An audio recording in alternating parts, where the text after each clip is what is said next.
Thank you. Thank you. Tonight, we welcome back Wynton Marsalis. We have looked forward to his return for his fourth lecture and performance with anticipation and with joy. Tonight's lecture performance is called At the Speed of Instinct, Choosing Together to Play and Stay Together.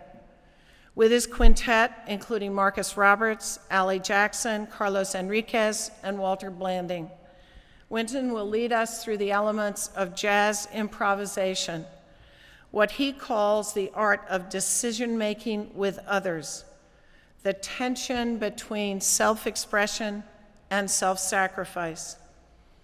It is the capacity that we often need most, to make judgments in an instant, to listen well and respond, to arrive at the elusive crossroads of effort and ease, structure and freedom, thought and intuition, gain and loss.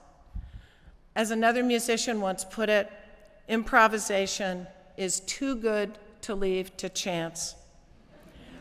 Wynton gives us the gift and joy of music, but he also guides us to its deepest meanings for our lives. We are so grateful, tonight especially, to welcome back Wynton Marsalis.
Time is of the essence, ahead of time, be on time, in the nick of time.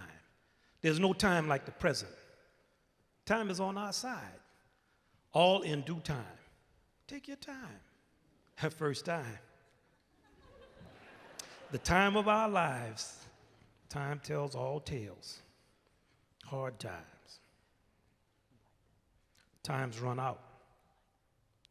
Crying time. Time heals all wounds. Second time. Second time round. CP time. Time flies. Time is money on borrowed time. Race against time. Time waits for no one. Time's up. Time marches on. Better luck next time. Ours is a time-obsessed time. The art of jazz is the mastery of time. Thousands of decisions made in an instant for the duration of a song. When we play, there is a supreme cognizance of the present, of the energy in being present, and of the intensity of presenting a collective insight into successive moments of presentness. That's a mouthful. In jazz, when the bassist walks in 4 and the drummer rides the cymbal in 3, this is called swing. 1, 2, 3, 4. 1, 2, 3, 1, 2, 3, 1, 2, 3, 1. So that 3 against 4 is happening the whole time. Now this is also known as the time. The time unfolds beat by beat and has to be reassessed in every moment. This constant adjustment is fundamental and what makes jazz unique amongst Western dance musics. Let's check out a few. What about tango? There's no 3 above that. It's a straight 4. 1, 2, 1, 2, 1, 2, 1, 2, 1, 2, 1, 2, 1, 2. What about samba?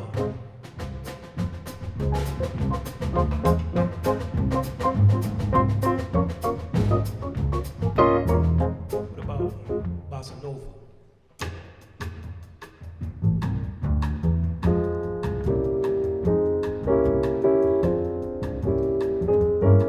Now what about swing?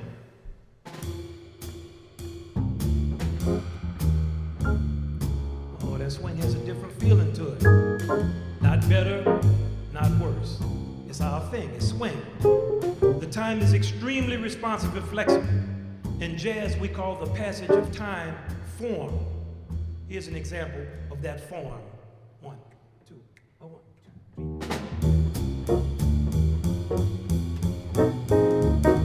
3. See, this is space.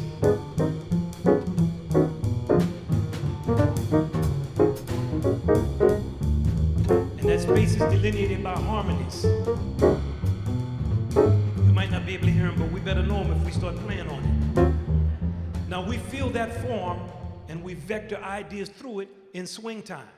Let's see what it sounds like if we vector some ideas through that form. 1, 2.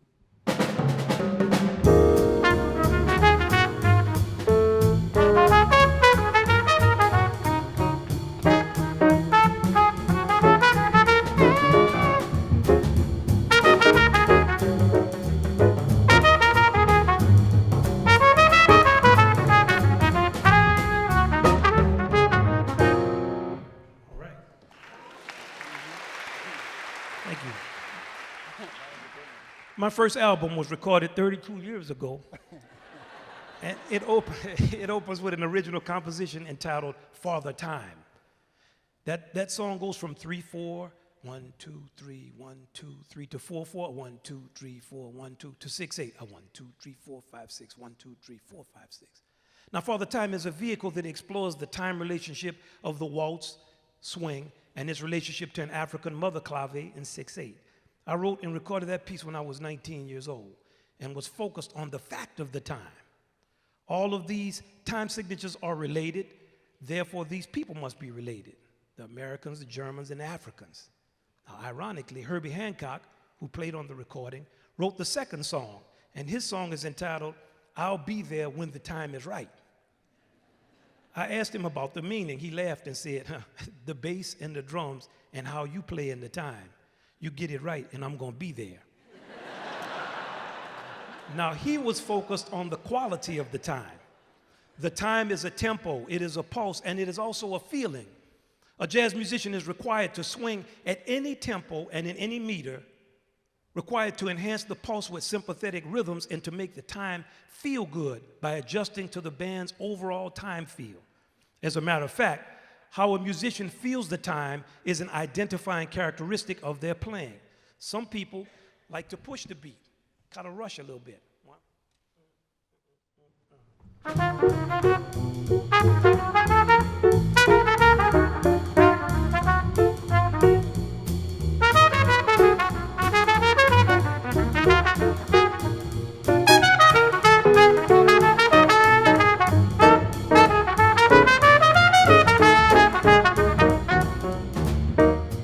Other people play behind the beat.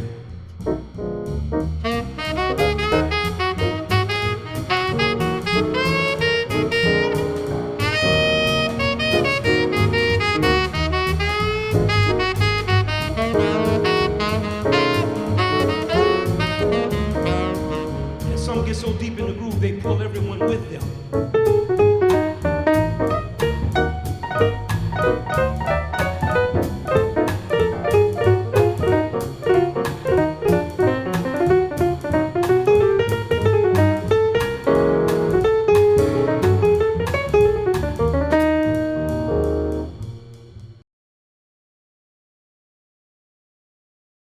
Now, scientists are saying that the speed of light may not be a constant in the universe. Well, on the bandstand, swing time is. The rhythm section plays nonstop. Instead of what Einstein called space-time, they're playing what we call time-space. And it is truly the time-space continuum, because if you don't continue, you're going to get lost. Now, let's say we call them we. Rhythm section is we. Soloists improvise in the flow of that continuum, and they also have the opportunity to rest. Walter and I, we stop, we look around, have a good time. So you can call us me. Now, if me is not as concerned about playing in the time as we, all of us are going to have a very bad time. It is a struggle of opposites, horn and rhythm, individual and group, 4 and 3, standard time and swing time. And the winner is balance and the maintaining of equilibrium. Swing time is our constant and our ideal. We're all in never-ending pursuit of it. It is the singular objective that unifies us. When the time feels good, I'm telling you, I have seen horn players line up around the block to get a piece of it and ruin it by playing too long. Why are they that hungry? To pursue a goal that is challenging but attainable, definitive but flexible, deeply emotional but mathematically rational, and intensely personal but inherently communal. It is the very essence of jazz meaning. In that magical moment when the excitement of creation accelerates and the intensity of concentration slows things down, there is space to develop your ideas and give way to others. The future ordered by every present moment as it passes. A life skill, if ever there was any. Swinging is not something that's just going to happen. You have to pursue it with a survival mentality. In the words of Duke Ellington, there is no art without intention. You have to play with intent to commit something.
Now, playing in time is one of the great challenges of jazz music.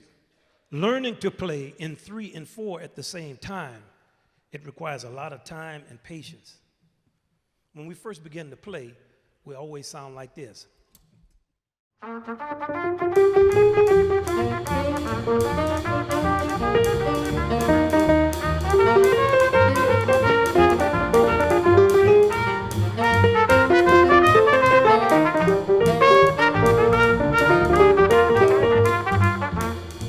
So we struggle with that shuffle.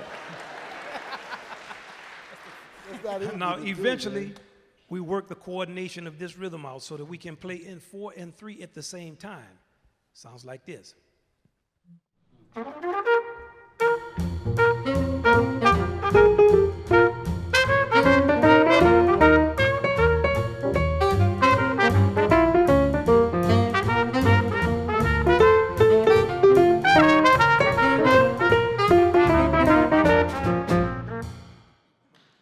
Now, over time, we learn to play, even at the fastest tempos, in 4 and 3 at the same time, in a lilting swing.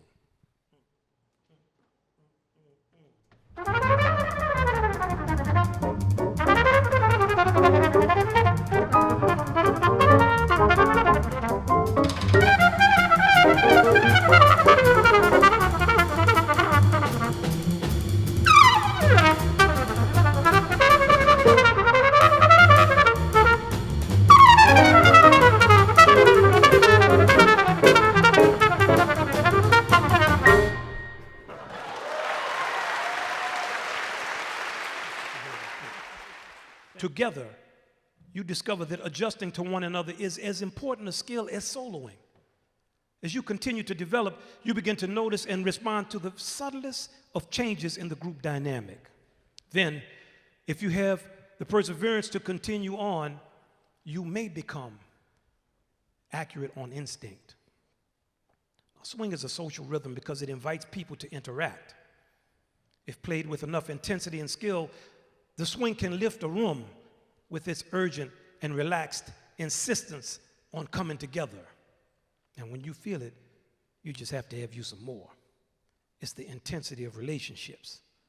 Jazz musicians interact to solve the problems of form and logic from simultaneous but not equidistant vantage points. We see it's coming at us, but it's coming from a lot of different directions. And we're figuring out all of this with the form under and in the pressure of time. You don't have time. Figure it out. There's only time to choose and act. You must be definitive to create and develop ideas, to respond to the ever-changing environment, and to deliver fresh joy to an audience of listeners. Every moment is a fork in the road. Think long, think wrong. Wait, too late. Think not, been got. It's a struggle. It is a battle with indecisiveness and with the swing, the time. And only the truth of what you can hear will suffice in solving each moment of potential chaos to become form. Only the truth of what you hear. Because you're giving form to chaos through group decisions and the final decree of the rhythm section. Whether you like it or not, they determine the time. Though they provide instant background to an unknowable foreground. The foreground is improvised. They also must struggle with the demon of time.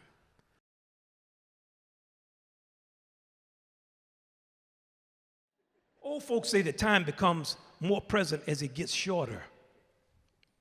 Any game with a clock corroborates that. Not one player is nervously glancing at it in the first quarter, but you check them out in the fourth quarter. Every moment of swing time is the fourth quarter. You're challenged to respond accurately to your portion of the present moment while conceiving and perceiving the improvised objectives of the entire song, while also interacting with people who are making up things too, while also staying in time and articulating the harmonic form accurately. It is an unbridled freedom, but is being expressed in a restraining context. It's like the best sports. You have to overcome some obstacles for the game to have meaning. Its difficulties inspire you to rise to a higher level. In our music, the time, the harmonic form, and the melody are all obstacles. Yes, you're free. But you better figure out some way to be free addressing those, because they're always standing there looking at you. And they don't say that much. They mainly gesture. There it is. Time, space, continuum. Swing, harmonic form, melody. 3 ingredients that allow you to communicate with and to other people on the bandstand and with the audience. Time, we're all trying to swing. Space, the harmonic form just defines the space we're playing in. Continuum, you have to come up with something that addresses these melodies as the thematic basis of your improvisations. And you have to do it in time. Pianist Thelonious Monk hated to hear musicians improvise on his songs in the melodic vocabulary of alto saxophonist Charlie Parker. The two musicians were both geniuses, but they had very different approaches. Charlie Parker wrote this blues, and it's entitled Air Conditioning. Let's check out where Bird was coming from.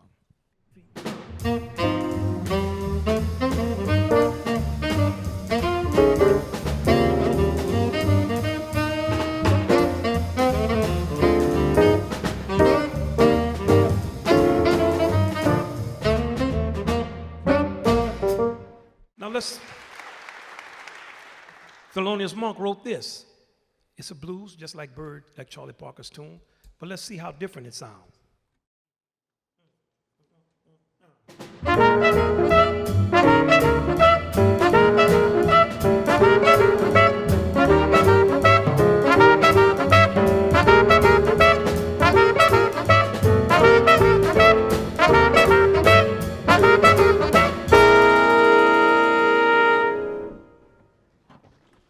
Okay.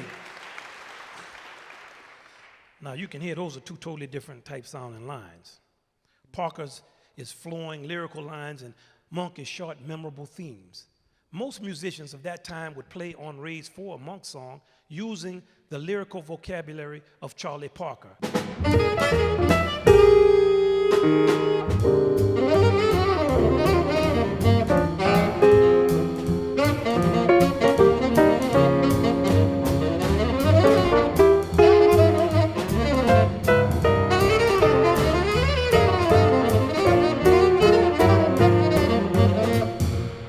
Now, Monk loved Charlie Parker, but he would always ask Bird's imitators, hey, is your name Charlie Parker?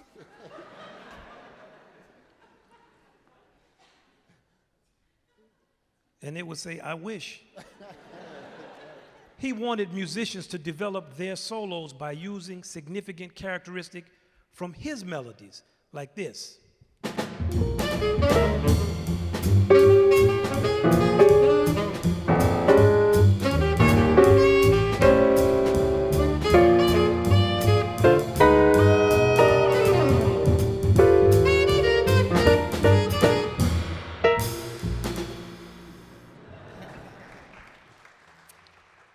Jazz is a celebration of the velocity of human interaction.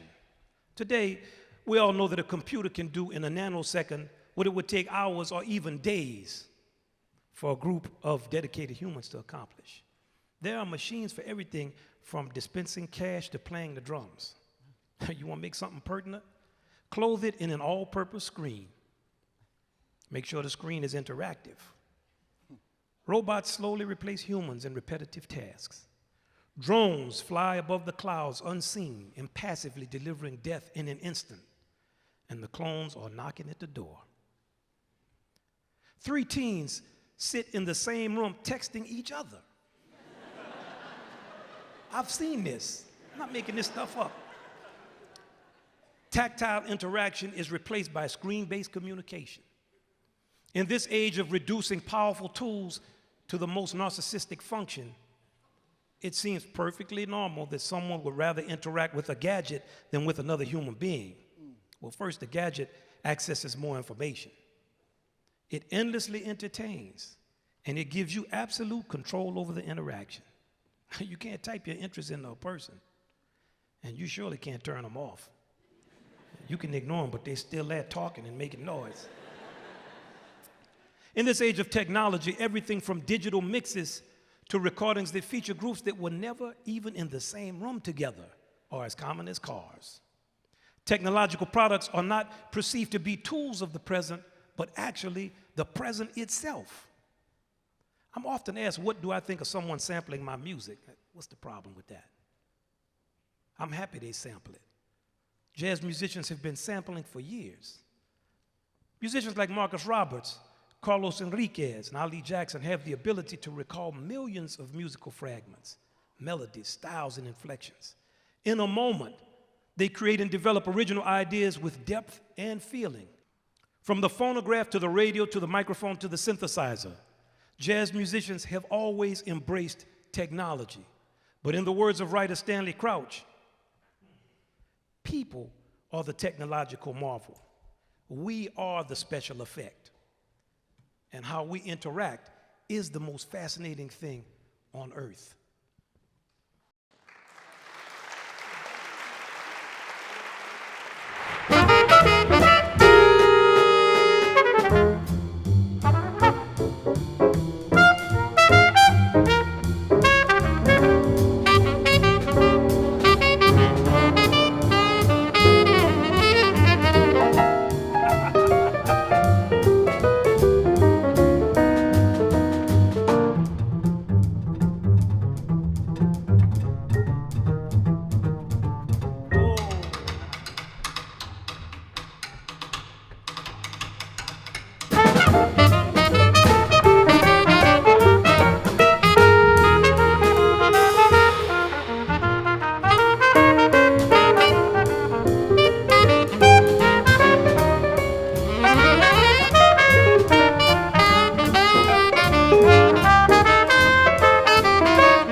How long does it take for the warmth of one person to reach another, or their humor, hatred, or even indifference? Sound is the most immediate path to musical information. Before melody or harmony or even rhythm can be identified, the sound itself, it invites us in, or it tells us, man, it's time to go. Sound carries the most sacred inner sanctum thoughts, desires, and emotions, as well as mathematical facts like frequency and harmonic position. Even remote intangibles like human will are transmitted through sound. The ability to create an immediate and palpable feeling in listeners is the most elusive but necessary of jazz skills. Where does the sound come from, and how do you control it? How can you control veins and arteries? How do you control internal organs like the liver or the spleen? The sound comes from an even deeper place. Jazz compels musicians to develop a personal perspective, to enrich their sound with that perspective, and to deliver it without the assistance of melody, harmony, or rhythm. The greatest jazz musicians can be identified in one note. It could even be a missed note. Life as we live it is not perfect, so there is no perfection in sound. It can only be perfect in intention. Louis Armstrong once said, if you make a mistake, then play the same thing over again and with feeling. Let them know you meant it. The blues has already told you, life is struggle. Armstrong also told saxophonist Benny Waters, if you don't make mistakes, man, you aren't really trying. Imperfections give a sound its character and its integrity. Obviously, a trumpet sounds like every other trumpet. But in jazz, every trumpeter strives to sound different, and that difference is your identity. But your trumpet sound is only recognizable because most trumpets sound the same. Could you imagine if each aspect of the universe we live in was customized for each person? Some people fly and eat grass, some crawl and eat bugs, and others are stationary and need to be oiled. Universal individuality is a great thought, but it's not a model that scales well. We function in an environment created to accommodate our sameness, not to cater to the narrow gap of our differences. But that narrow gap spread across the universe, that's a whole lot of individuality. That's a whole lot of creativity. And in jazz, the narrow gap that is you announces itself through sound, and sound can be transformative. A big, gruff man like Ben Webster, sometimes called the Brute. He was famous for beating up 5 sailors one night. This is a musician I'm talking about. But he played with the most delicate and nuanced sounds, bring a tear to a glass eye.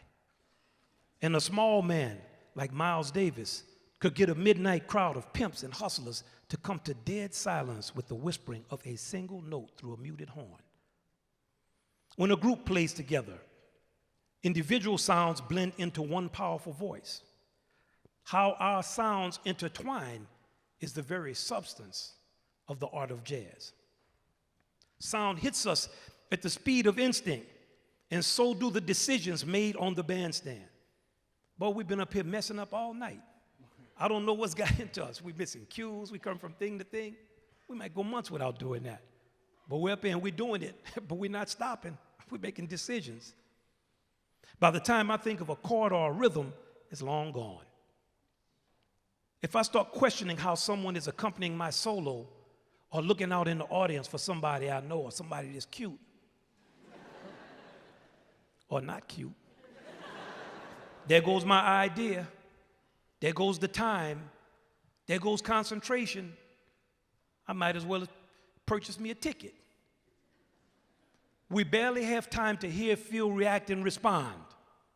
Only trust of the other musicians and love for the mutual creation can purify our intentions and ensure that we are doing our very best to interact with integrity at the speed of instinct. Years ago, Marcus told me, he said, man, if something goes wrong on the bandstand, I assume it's my fault. That way I'm doing everything I can to correct it. He also said in speaking about playing with over-emotive enthusiasm, he said, yeah, man, intelligence is elusive.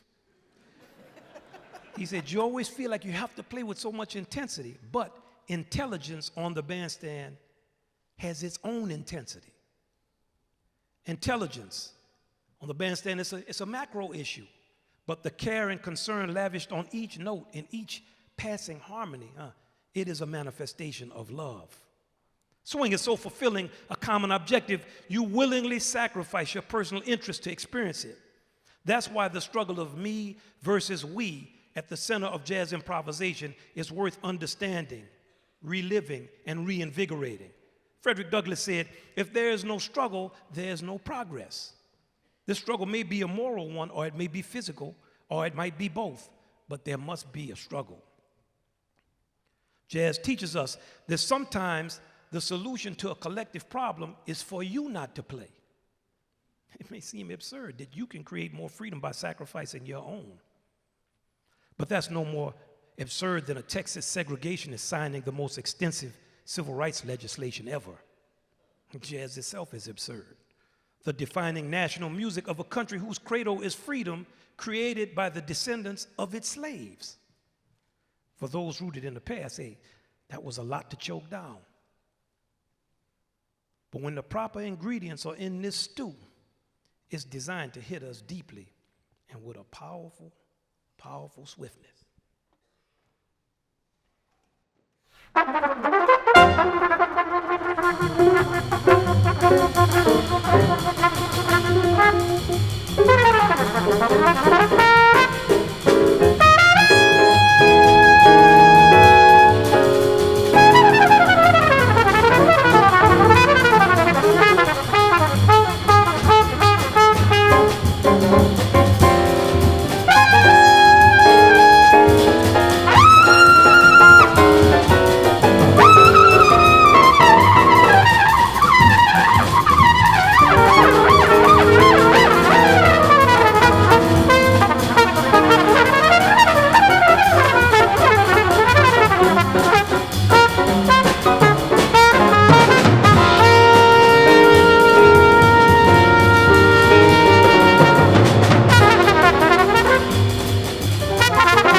you're serious about this music, every time you play, it's like condensing your life into the length of a tune. Charlie Parker once said, music is your own experience, your thoughts, your wisdom. If you don't live it, it won't come out of your horn. And our lives are our experiences and what we were born knowing. Some people just born knowing stuff. We don't know why. The purpose of this music is to lift an audience with evidence and soul. I remember when I was growing up, we would go to segregated movie theaters with names like the Carver and the Gallo. Moviegoers would jump up and start talking to the screen. Girl, you don't have to take that from him. They would talk to inanimate objects like a car or a chicken or something. He's just taking his time. The participation brought us all closer. Now we would laugh and say, boy, they crazy. But if you didn't look out, you would be jumping up too because it felt good. Sometimes in a performance, an informed audience member will spontaneously shout, tell it. Speak your mind, baby. You got to do better than that. They'll do this when you get to an unspecified but cathartic point in the solo. They can feel you revealing yourself, and that cosign is your payoff for taking that chance. Their participation can change the trajectory of the band's improvisation.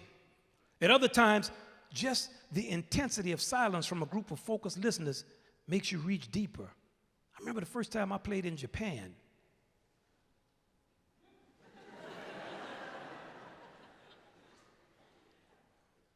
You start on time and you end on time. And between that time that you start and you stop,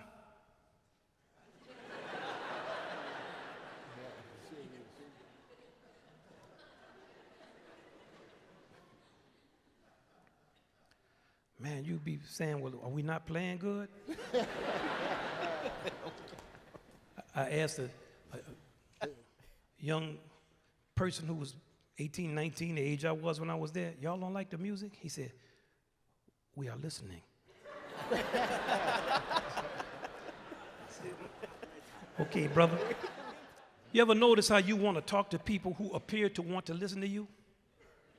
I used to always tell my kids, fake like you're interested in what I'm saying.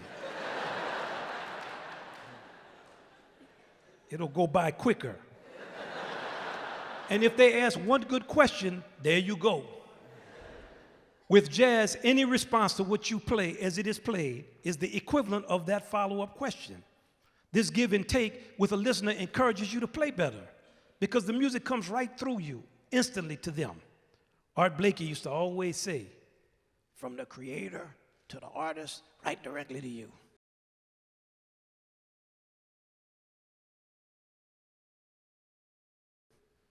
As a boy, I always noticed the combination of street-level hipness and penetrating intelligence of jazz musicians. Dizzy, Blakey, Sweets Edison, Blue Mitchell, ooh, soul. Besides having good nicknames, these musicians walked around like nobility because they were at home anywhere in the world. They were loved equally by sophisticates who enjoyed their music and by everyday people who would never listen to it. Folks could tell that these musicians possessed an unapologetic humanness that resulted in heartbreaking empathy. Once my father and I saw a policeman bullying a bunch of people. I was looking at it thinking, man, this sure is a drag. This guy's, I wonder how these people feel about this. My father looked at me and said, man, that cat must feel bad having to do that all day. See, that type of truth comes with the price of insight. And it's what compelled jazz men to purpose their music to change the world. Ella Fitzgerald said, it isn't where you come from, it's where you're going that counts. And where you're going is about choice. Everybody comes from somewhere. Everybody on earth pays dues.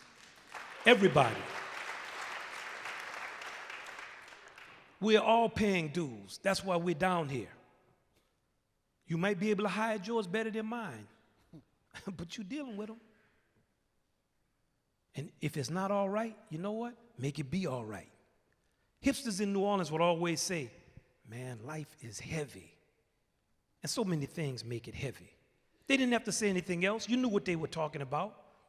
From the price your mama pays to bring you into this world, to the unpredictability of the cards you're dealt, to the irrational ebb and flow of wrongs and rights that have volleyed back and forth since the very beginnings. Paying a heavy price for something, well, if you can't control it, it's a burden. But when you pay a heavy price for something you choose, you sure better love it. If you choose to take the bandstand over and over again under the pressure of swing time and work things out with other people making up their stuff too, and play your heart out to a room of 3 1/2 people at 2 in the morning, that ain't nothing but love.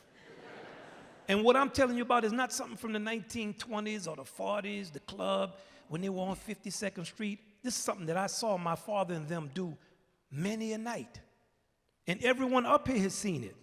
Some of us are still seeing it. Ali started playing in the street with his father when he was 4 years old. Carlos has played countless gigs in Lord knows where when he was just a teenager. And Marcus, have mercy. I'm just going to shake my head. I became a jazz musician in full expectation of doing exactly what I'd seen my father do. Play for empty clubs, play in hotel lobbies with people talking over me, and maybe teach students who really want to learn to play well enough to become famous or play the pop songs of the moment. All of us have a similar tale. Walter has it worse because he grew up with a mother and father who played jazz. But at this point, we play this music because we love it. We are committed. It's too late to turn back. Oh yeah, love and the pains and pleasures appertaining thereunto.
I once had a teacher. I once had a teacher in college, and the teacher advised me, don't become a jazz musician because of the lifestyle. I grew up with a jazz musician. It was funny because growing up in clubs was really the only reason that I wanted to play the music. I didn't really like the music as much as I liked the club. Conversations reserved for grown folks. Things grown folks did when alcohol took center stage against the swagger of a swing beat or anything you could move around to. Boy, it's great for 11-year-old, 10. You're looking at it all and saying, okay. This music has a colorful past. That's right, it does, but it's still colorful. But a lot of wisdom was worked out in dance halls and clubs and jam sessions, and even later late night sessions where the affairs of the heart are often put under the strain of time. The later in the evening, the more desperate the decisions. And you could peep all of that out if you were very quiet and still and not a part of it.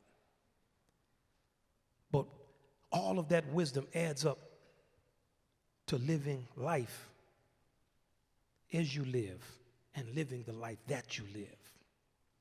The jazz culture loves people. It loves people in all the things they have to do to feel better about being themselves. And boy, for some people, it's a lot. The more they have to do, the more colorful they are. Jazz people will never press you about where you were or who you were with or what time did you do this or that. It's so unmannerly. They know. Everyone lives with their own relationship to time. Wayne Shorter once told me, notes are like people. You have to walk up and greet each one. Every note of jazz has to be its melodic identity, its position in whatever harmony is passing, the sound of the person playing it, the meaning of that person playing that note in that time and space, and the possibility of sound that may not even be realized in order to embrace the unpredictability of each improvised moment. So you might be playing a note and not even hearing the note. You might be saying, I'm playing this note, but something else could happen, and then they do something, and all of a sudden you're not playing that note. Be prepared at all times. Stuff happens. That's just life.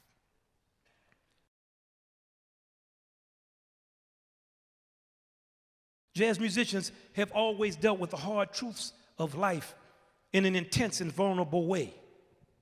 Well, here's jazz's greatest composer, Duke Ellington.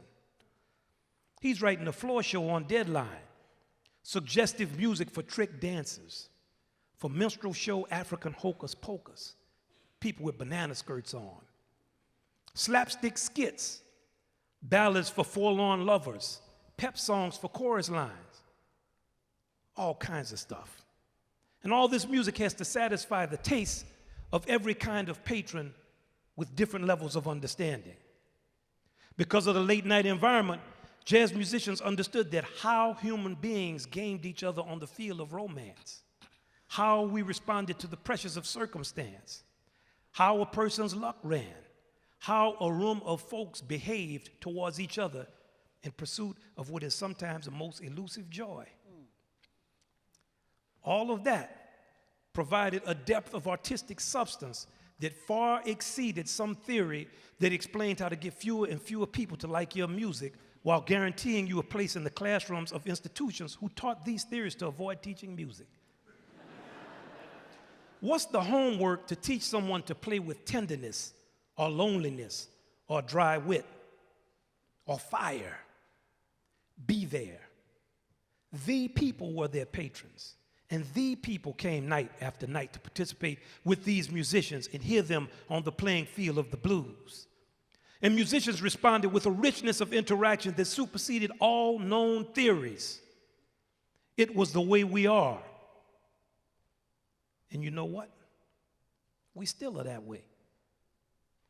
These men up here have grown up in clubs. They've struggled with the music. They've seen many of these same things because these things still happen.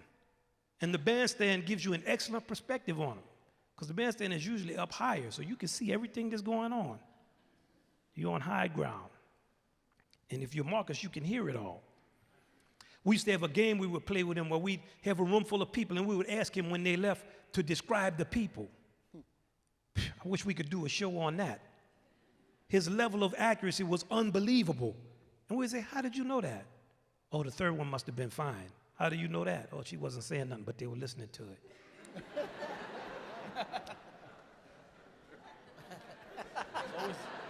It's always the third one. It's always the third one.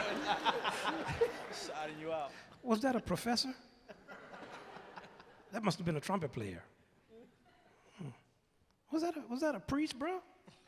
We'd be like, how you know that was a priest, man? Oh, yeah. He wasn't talking about God. Just sound like a priest. That struggle between what should happen and what actually does happen is the thing that jazz musicians got a good perspective on the bandstand. In the words of Mike Tyson, everybody's got a strategy until they get punched in the mouth.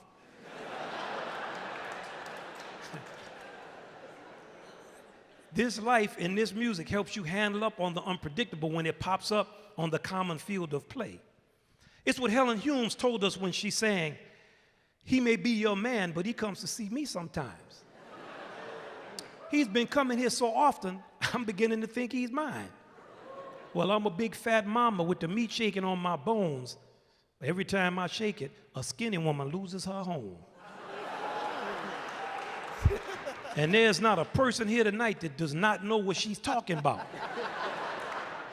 The blues ain't nothing but 3 stanzas and 12 repeated bars, 3 basic harmonies of Western music, pentatonic scale of Eastern music. But I'm going to guarantee you that what those musicians played between those words, they told a truth even much deeper than the words, a truth that is still in the sound of jazz. Walter is loved right now for his sound.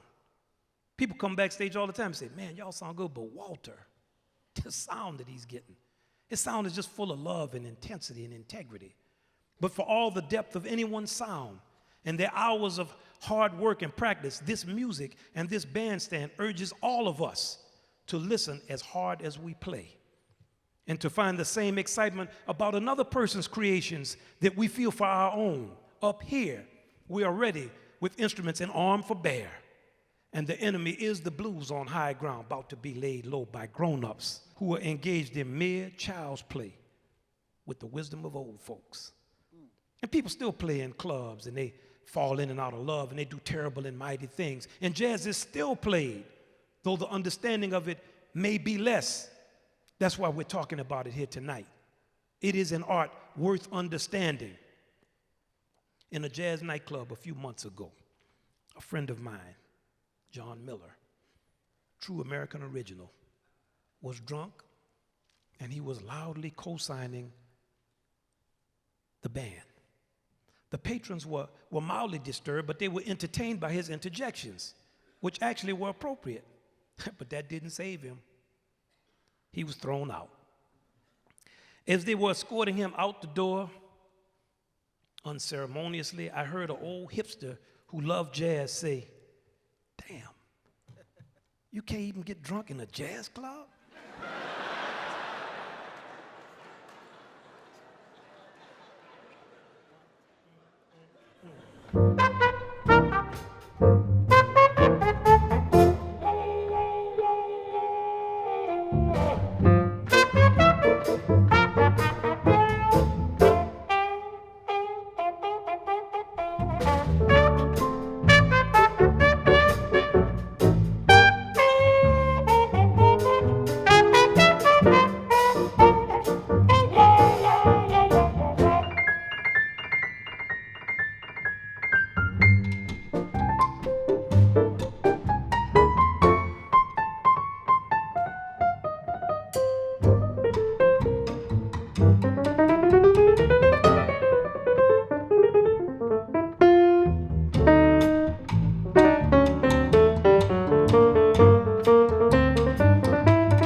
Something happens. In that action is also its meaning. If that event is vital or significant enough or fun enough, it must be retold, relived, or reviled. It could be a story about a boy defeating a giant, or two kids from opposing clans who fall in love with each other. Or it could be a despotic dictator that ruins his entire nation. Underlying that story is a set of meanings that invite interpretation. Little things can beat big things. Brains trumps brawn. Don't be arrogant just because you're big. Retellings and reinterpretations take on a life and meaning of their own and can be as diverse and endless as our creative, collective creativity. It's in there somewhere. Over time, groups settle on the meaning of stories, styles, songs, and even games. They decide which stories are important to tell, how they will retell them, and how they will educate their young to understand that retelling. Because stories have different meanings, they require different levels of attention. Following instructions for fixing Rice Krispie treats is very different from following the directions on taking your heart medicine. If something is repeated enough times, it's bound to be reenacted. The retelling of a narrative reinforces its underlying message. Retelling and reenactments are riffed upon and codified into conventions and traditions, both significant and trivial. There's always some type of battle over change. Should the Mass be in Latin? How much profanity, nudity, violence, and drugs should be allowed on media products sold to kids? Jazz is the art of managing change without losing a focus on substance.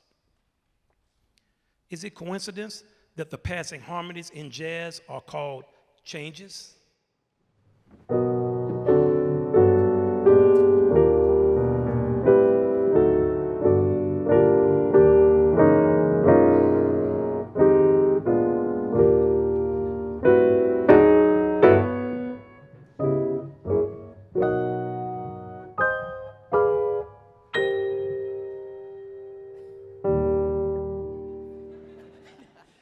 Now that's the changes to a John Coltrane song entitled Giant Steps. Even though it was written a long time ago, it's still very hard to play and sound good playing. Most times when we play that, people playing 5/4, 7/8 or something to give themselves absolutely no chance of playing it.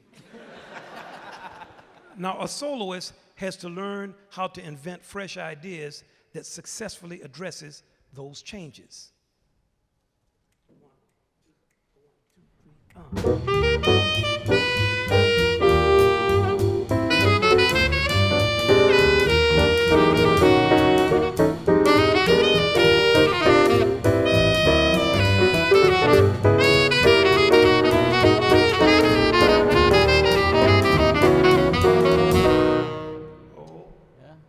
Go ahead, Walter.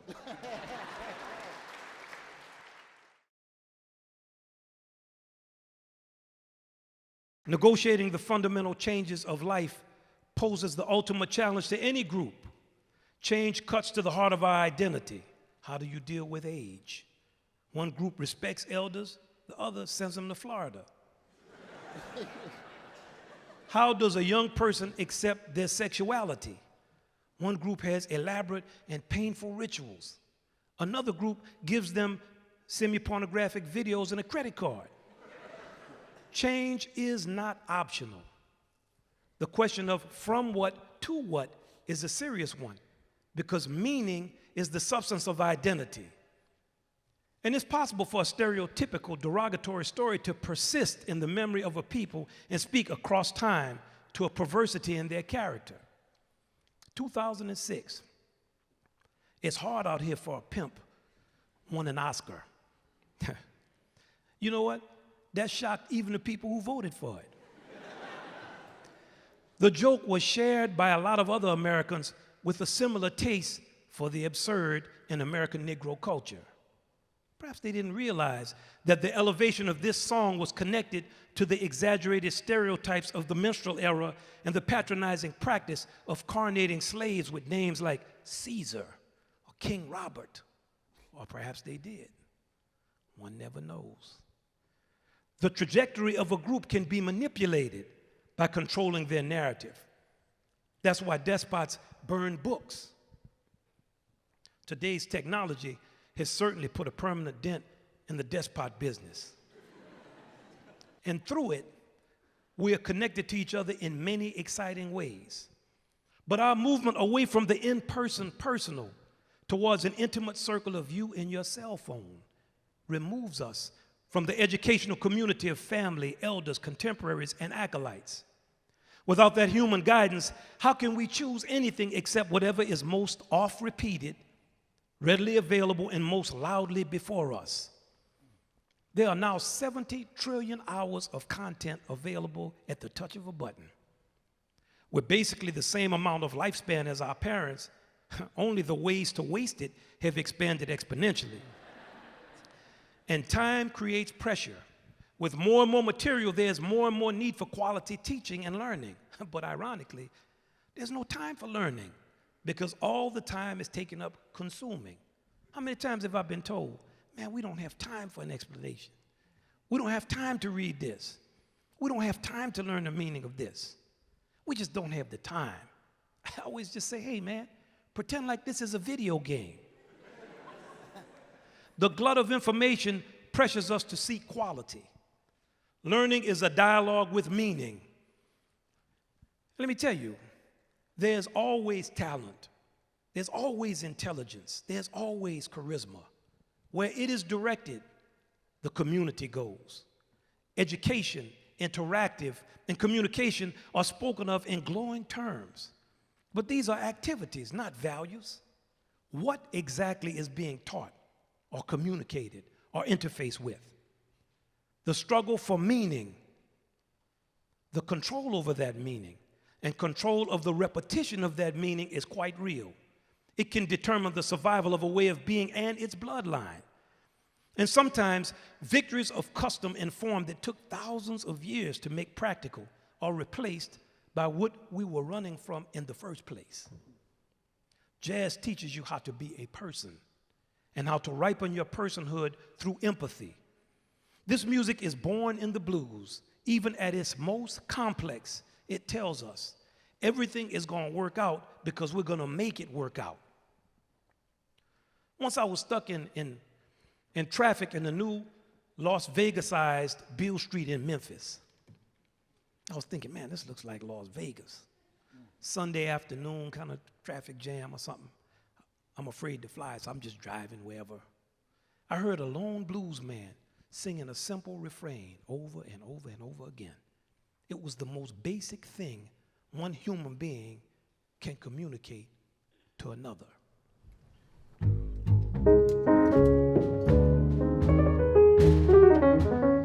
Well, it's all right, baby.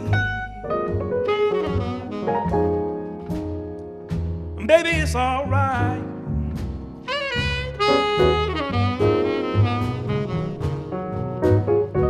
Well, it's all right, baby. Baby, it's all right.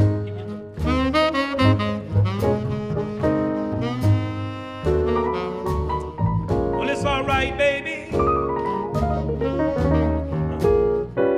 Baby, it's all right.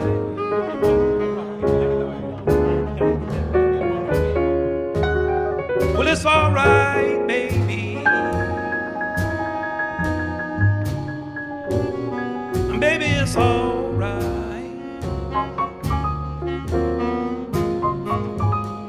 Well, it's all right, baby. Baby, it's all right.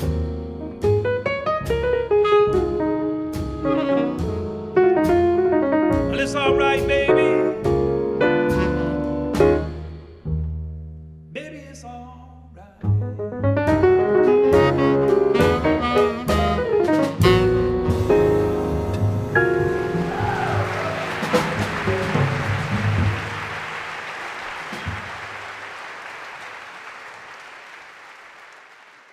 You know, in this age of tweeting even your potty visits, jazz teaches you that you have to listen to speak. You have to bow to rise, and that the pressure of time makes it impossible to lie and look good at the same time. My father used to always tell me, look, man, don't tell me what they told you. Tell me what you know. Do you know anything? He hated when you would say them or they. He would say, who is they? Do you know them? Well, man, everybody knows. Do you know them? Did you talk to them? Did you go there? Did you meet with them? How do you know? Well, man, people are saying, people? Who's people? One thing I do know. I know that jazz is a tough music that has always fought for its survival. I know that Bill Chalice, at 22 years old, was hired to write jazz arrangements for the Paul Whiteman Orchestra. Mr. Chalice said he couldn't believe the corny junk that they were giving him to arrange. He solved the problem by taking out all the fake jazz in the proper part of the arrangement and slowly weaving in actual jazz until the final chorus became a crescendo of real swing. This was in the jazz age I'm talking about. And Paul Whiteman's greatest arranger had to sneak jazz into his arrangements. Paul Whiteman had the most popular jazz band. We're confronted with that same equation today. This is us on TV, or we have a non-concert setting, or in any type of general conversation about our music. I think I'm gonna let Ali tell us what he hears. Well, generally, it's, hey, can you guys play any shorter? Is there any way you guys can take the soloing out and just play a groove? That's just. Every time we go on TV, they say, well, how long is this one? Okay, it's 2 minutes. How long do you want it to be? Okay, 2 minutes and 25 seconds. Okay, that's cool, 2:25. Okay, well, do you have a singer? No. Can you play something fast? Well, I mean, but is it gonna be fast? Is it gonna be, but if it's, well, what about something slow? I always say, hey, we don't have to play at all. We just here. I know Marcus has heard a pile of them. Oh my goodness. Yeah, I remember like the second time I did the Today Show, I was all excited and everything, and we played like the rehearsal, and the lady said, well, is there any way you could play that and make it less jazzy? This goes on all the time. You can be at a place where people are going to talk over the music and they still want to know what you're playing. I say, hey, listen, everybody, they're just talking. It doesn't make a difference what we play. You want us to play softer so they can hear each other talk? This music is best enjoyed when there's an understood standard of quality shared by musician and audience. But regardless of the misunderstandings about modern jazz, we play more of it, not less.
Thank you.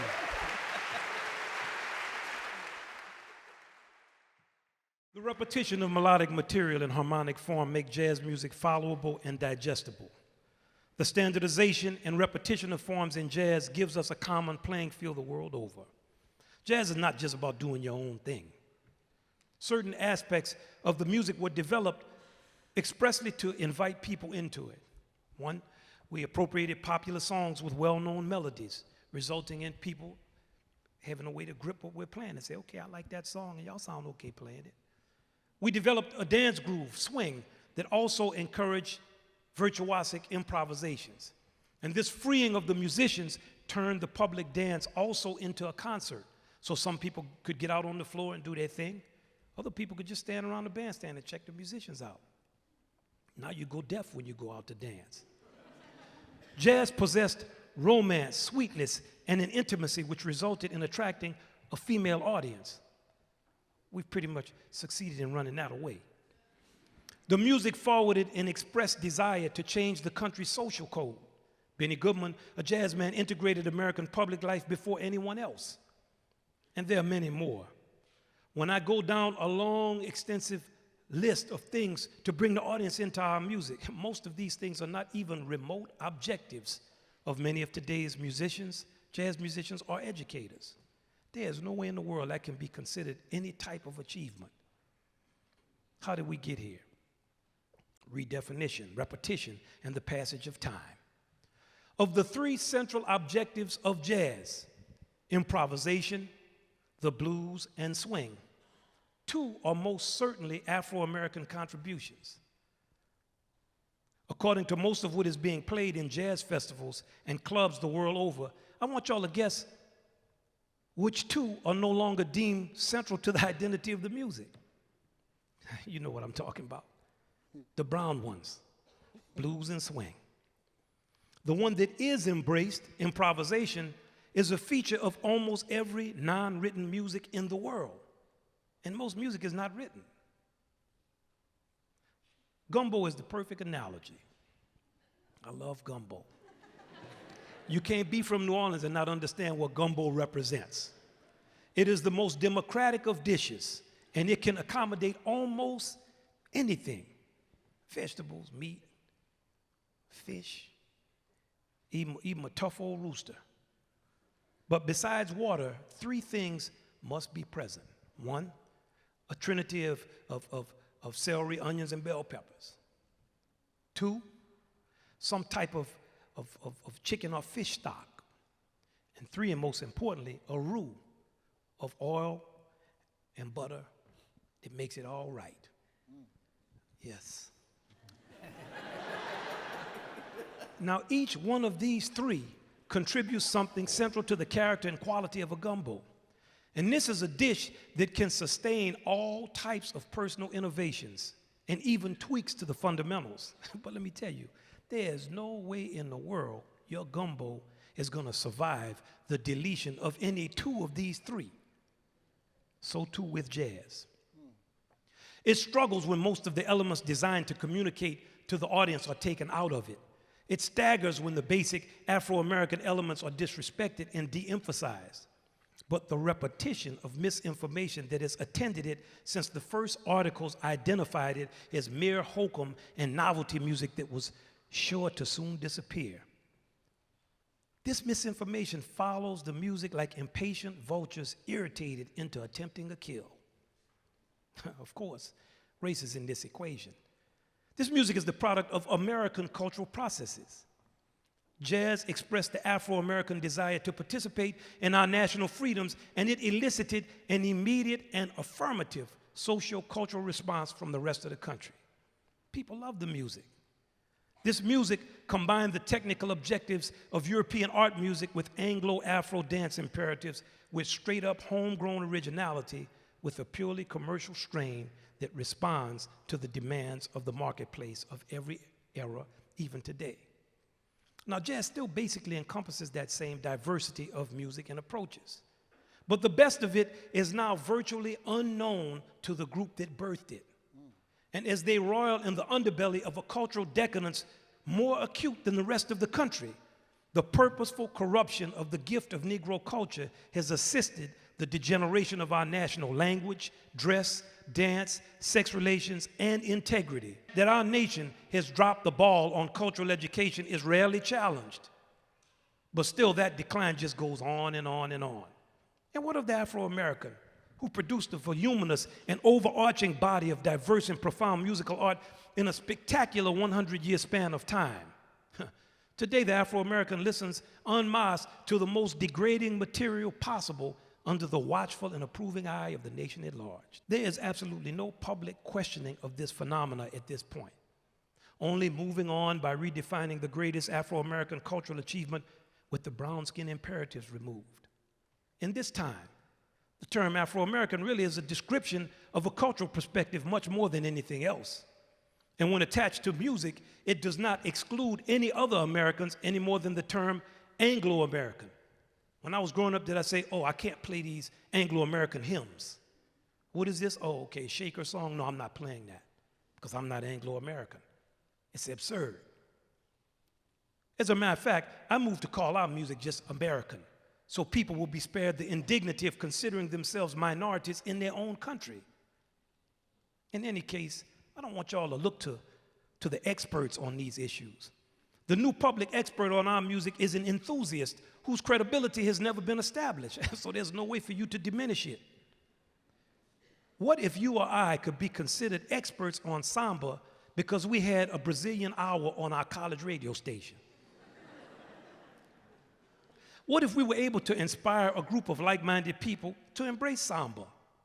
And then we took that as a cue to go down to Carnival in Rio and arrogantly tell the Brazilians how they should be dancing. And what if they actually accepted our expertise in samba because they hadn't danced any of it and they weren't even interested in hearing it? It's almost as unimaginable as people insulting themselves with pejorative names and disrespecting their women for the entertainment of the nation and the world, and that world actually loving that and embracing it. If you take a moment to consider it, it'll make you cry or it'll make you laugh. But because this is a national problem, it has become an international problem. How can a music be orphaned in its own country? Let's turn to this article that received a lot of praise and agreement from jazz writers in America and abroad. In 2001, Stuart Nicholson wrote in the New York Times, "A generation of musicians is emerging from Europe's jazz underground, and now they're raising a tolerant smile at the mention of American jazz. They believe American jazz is retreating into the past, while Europe is moving the music into the 21st century." Well, pass me a hot toddy. Time, of course, has proven that to be a laughable premise. But this is the New York Times. I have never, ever seen a tolerant smile on any bandstand in Europe. And I've been on more than a few. And have many great friends who are musicians from Europe that I've known for many years. Musicians the world over know that jazz is now an international language. But here's the repeated and quoted subtext in much of today's misguided jazz criticism. Modern jazz can only be innovative when it is divorced of its American Negro elements. Then, neutered, it is free to meet the world. The thing is, the music met the warm embrace of the world because of those very elements almost 100 years ago. And it was then seen for what it is, a victory for freedom, a body blow to tribalism, and a triumph for America. It's not possible for the world to re-meet a music it already knows. Jazz's value, however, can be reiterated in endless ways, and there's great value in the retelling. Why would the very elements that counterstated racism, narcissism, and a reductive commercialism no longer be of value to a music born of people who still struggle? By people, I mean our entire nation. Actually, I mean the world. Jazz is the art of change, but let me tell you, it's not about to evolve into European art music or world music or even R&B. These are all forms with merit, but with significantly different objectives from each other and from jazz. That's why it's important for us to focus on what we communicate when we teach and what the elements of the music portend and what is being repeated and repeated and repeated and repeated about it. Have mercy.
It's possible for people to forget how to communicate and to lose sight of what is important to communicate. Look at how many kids get out of hand with this youth culture illusion that separates them from their only protection, their parents. It leaves them susceptible to all kinds of exploitation funded by those same parents. Allow me the honor of paying for you to disrespect me. Have mercy. In this time, it's easy to feel as if maturity is a shortcoming. If it is, then this music has no meaning because it is decidedly adult. Let's keep it real with fake reality shows like The Real Housewives featuring women who are not housewives at all.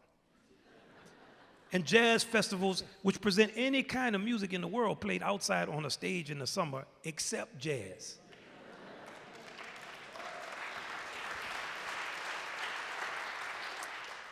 The young musician today could easily be as confused as we were 30 years ago.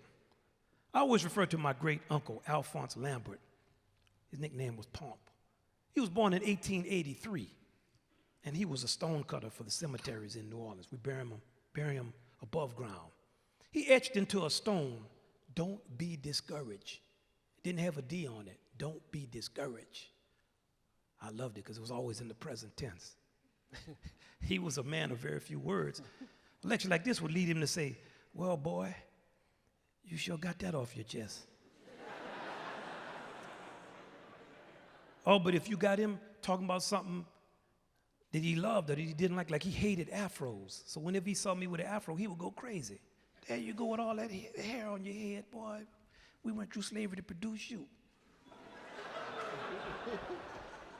And thinking of him at 84, with those stone cutter hands holding my hand at 6 as we walk down a fading New Orleans street, always reminds me of how short our time is.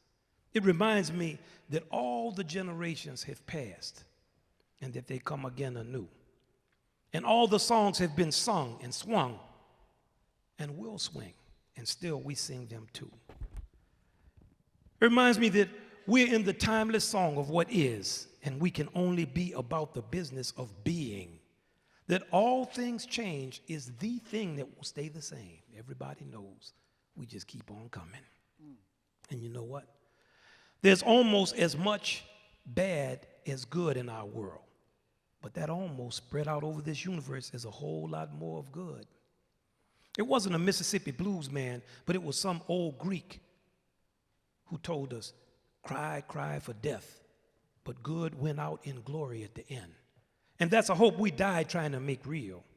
Even as we have seen the processional of voices raised back past antiquity, about bodies trampled and consecrated, hearts torn and mended, lips pressed like hips, and eyes rubbed and frozen wide open in amazement at the endless lines of death and killing and lies upon lies upon lies.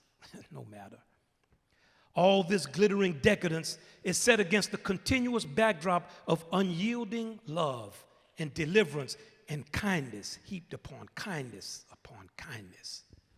Well, all of us have heard the voices of children in old folks' mouths, and the singing wisdom of the ages spun through the natural eyes of a clown, a buffoon, an idiot lost on the street babbling one phrase over and over and over again. I just want to play my bass. I just want to play my bass. Any modern city attests to the additive power of generations as they pass. All of this was once wilderness.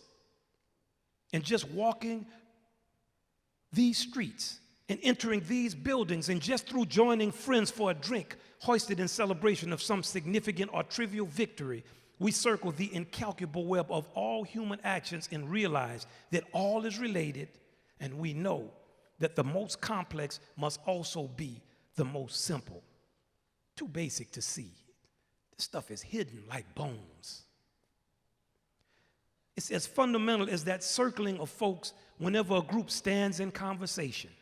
That circle is actually the most complex of the issues, and it's not even up for discussion. It just is. Perfect. Instinct. Perhaps tomorrow we'll meet the perfect person, be in the perfect situation, or say the perfect thing. Only there is no perfection. Only pursuit of perfection.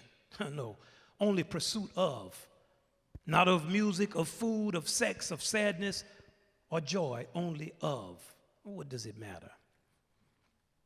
Everything decays to rot, our thoughts, our feelings, and finally, our very bodies. What could it possibly matter?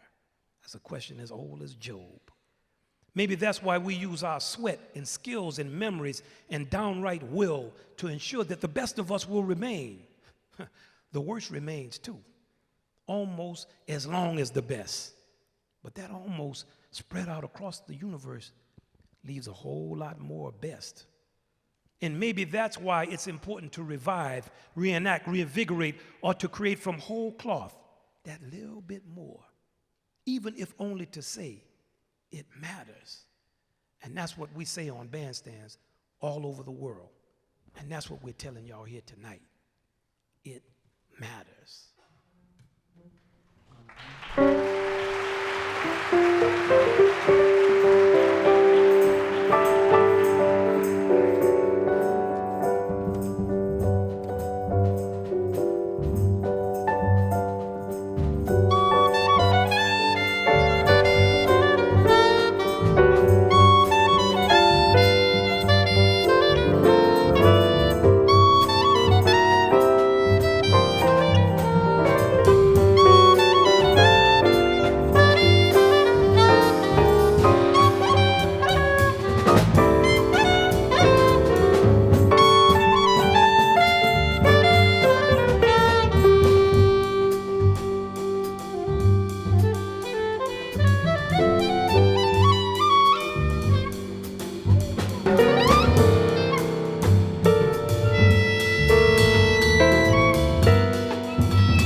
Carlos Henriquez, Ali Jackson, Walter Blanding. Thank you very much. Thank you.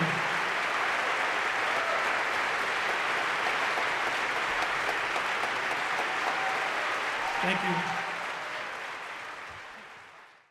We're all in a unique position as protagonists of our own story and at the center of our reference frame.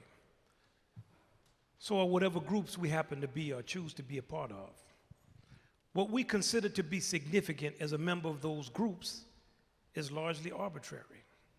The most sacred belief could have originated anywhere and could have been changed at any point for any reason to the exact opposite of its fundamental meaning. Our national anthem was originally an English club song. That's the same England we fought against, and we beat them, right? A savior takes a vow of poverty. His church takes a vow of wealth and sets up a government to protect it. Does our anthem mean less because it was a British song more than 200 years ago? Or does the wealth of the church make the teachings of the Savior less potent? The same people that followed Moses through the Red Sea also joined his brother in worshiping a golden calf. Because most of belief is in the act of believing, we'll follow almost anything and be totally cool with it. There is such a constant and significant change of meaning across time. Does anything really matter? The old Greeks probably understood it best. The gods are immortal and the gods are bored. They make arbitrary and impactful decisions just 'cause. But the old West African griots were also accurate. Things mean what we say they mean. And the ancestors unfolding like a deck of cards established these meanings down through generations. We're part of that continuum, a line that extends back to the beginning of consciousness and stretches always towards infinity. And of course, there are many other belief systems. You can take your pick. All have fundamentals.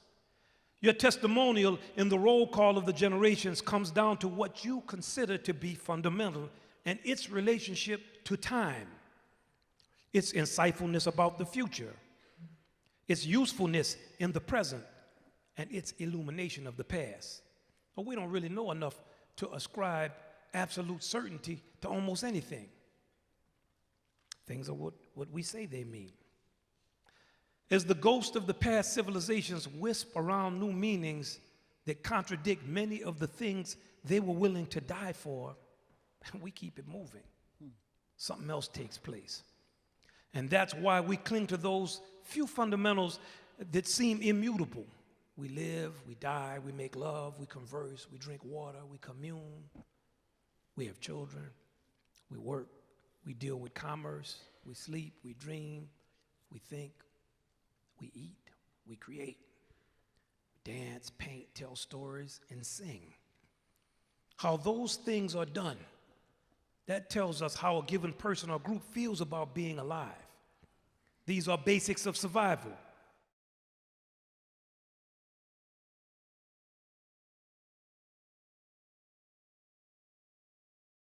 In our country, we have fundamental principles. These are some of them, the ones that are most pertinent to understanding the art of jazz. They are self-projection. We believe that an individual has value and liberty is a collective right. Jazz encourages the development of a personal sound and believes that a group can come together and sound good making up stuff. Free action. We believe that freedom should be manifest in action. We vote, we speak our minds, we agitate for change.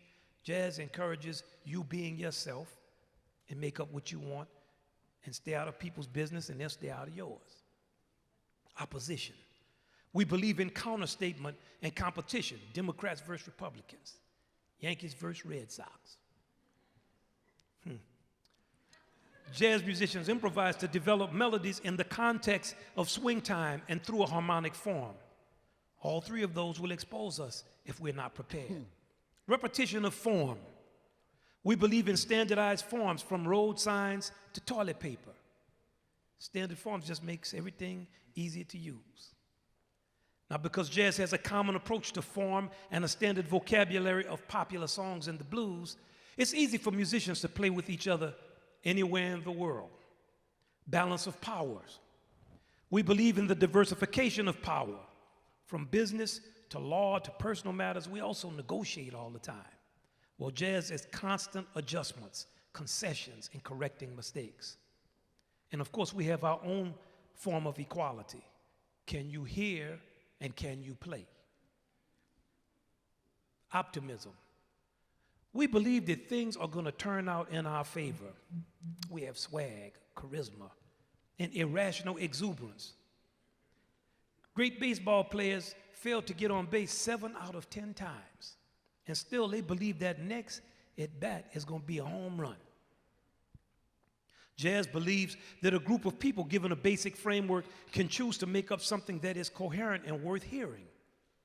We believe in recovery with a stick-to-itiveness that is a sign of optimism or foolhardiness. Miles Davis said, if you hit a wrong note, it's the next note that determines if it's good or bad. Diversity of possibilities. We believe that anyone from anywhere can create some fundamental change in our way of life. Well, jazz accepts all kinds of musicians and styles. Each musician in a group brings another world of possibilities. Carlos brings knowledge of Afro, Cuban, and Afro-Hispanic tradition.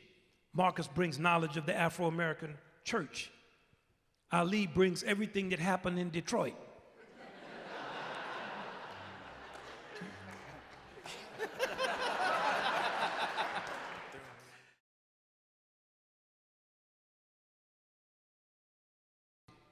Now, this is what we play.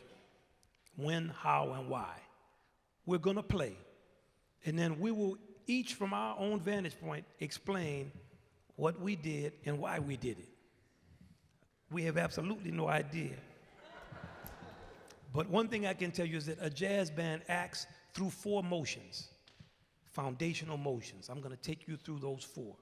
Swing, blues, Afro-Cuban, Hispanic attitude, and a ballad. So we're going to play a snatch of each one of those. First, we're going to talk about swing. We've been talking about it all night. It's our basic rhythm, and it encourages fluidity in dialogue.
Okay, now, let me take you through what we played.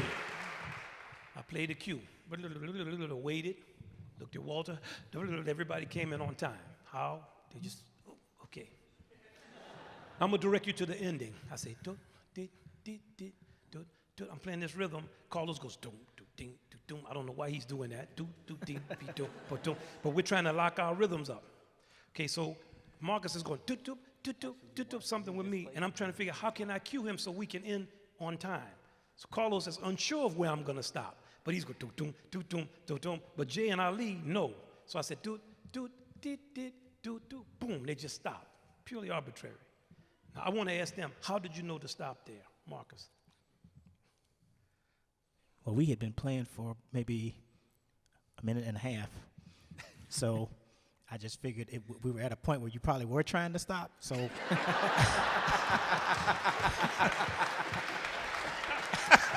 I concur. I gave you the opportunity to do it. Okay, you see, he said he gave me the opportunity to do it. So he was setting up the stop. I could kind of tell before he was going to stop. Ali, how did you know? I just knew that if we kept playing, we're gonna forget what we played. You add more material and then plus, we won't be too long. We got a long way to go. Okay. So now I was listening to Carlos. I was cute enough. I said, and Mark said, and Ali said, and Carlos said, ding, ding, ding, I said, he said, I'm waiting for him to start swinging, ding, boom. But I'm setting it up. So I'm kind of keying off of Carlos more than Ali or Marcus. What were you doing with Well, what I did was, he played the first lick, and I kept on marking the dominoes. I went boom, boom, right? He's going boom, boom, and then I start adding boom, boom, boom, right? Boom, boom, boom, and then after a while, I get to a point where it's becoming a swing. Right, so we're swinging, we're playing, and then I slowly start breaking it down when he starts playing boom, bing, boom, boom. So I start playing the same lick he's playing, but then I start displacing the lick with Ali. No, I mean, actually, when we started, just to be definitive of when Wynton started his solo in the time, because there's some space. So we let him lead the entrance of the time. So when Carlos played that first downbeat was like 1. He was like, boom. And then I said, boom. Then we said, boom, boom. Then I went like that. And then Carlos, and now. Okay, let's analyze that. Let's take a moment like that. Okay, I'm playing a theme. I'm listening to Marcus, I'm listening to Ali, I'm listening to Carlos. Now, what I'm wondering is, when is he going to start playing the time? So I hear Carlos going doom, doom, doom. I hear Ali building up to the swing. So I'm trying to figure out how to come into the swing with them. Now we call this building up the groove. Let's just see how we do that. So do kind of recreate that moment. I'm gonna show you. I start to make decisions. They're following me, but I'm following them.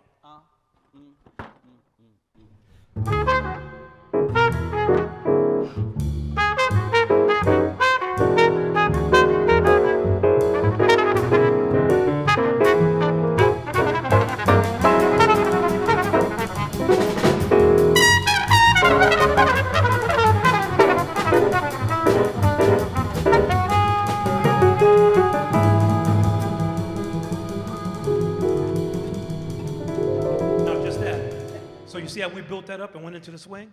Now I heard Carlos going ding ding ding ding ding ding ding ding ding ding ding ding ding. Now what I might do when I hear that is ding ding. I'm gonna go dee doo dee doo dee doo dee doo dee doo dee doo dee. And Marcus will do something else.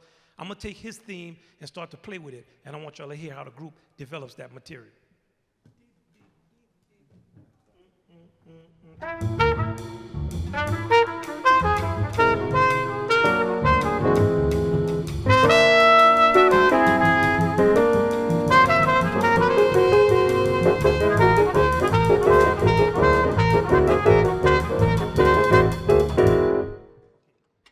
Now notice, I was waiting for Carlos, and he said, doom, doom, doom, doom. Just so happens he did that when I went, dee-doo-dee-doo-dee-doo-dee-doo-dee. Ali changed what he was playing.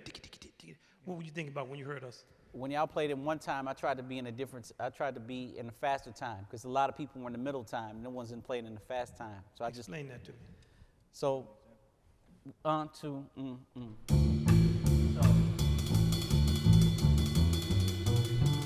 Now I'm going.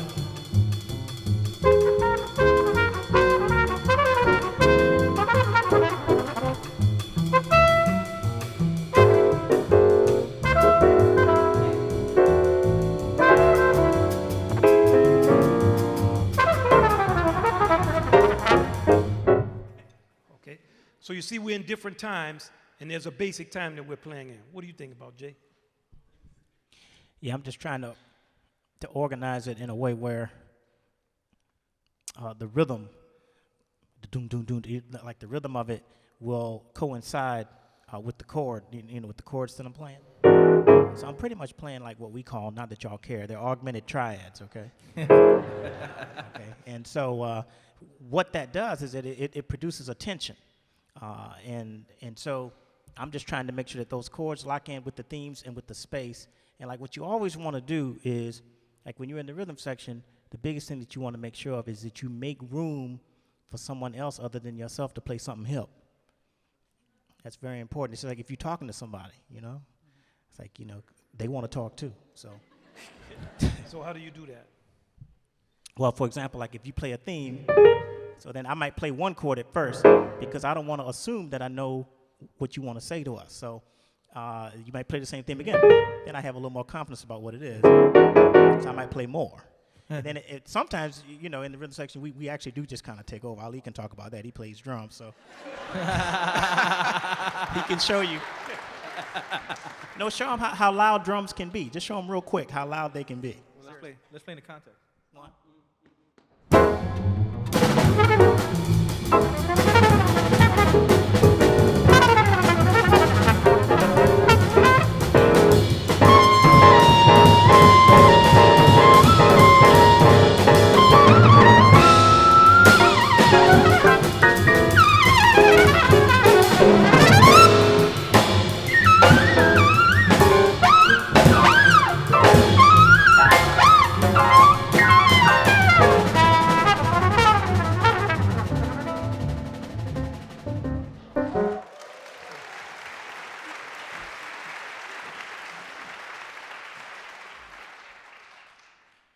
I generally don't like to play that loud because you can't have a conversation with somebody. It's like you're just yelling.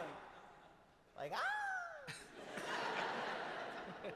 But it can be effective. Like what Jay is saying, I mean, drums have a lot of power. So, you know, it's like you have to be sensitive about the use of the power. You know, it's like if the king just killed the whole community.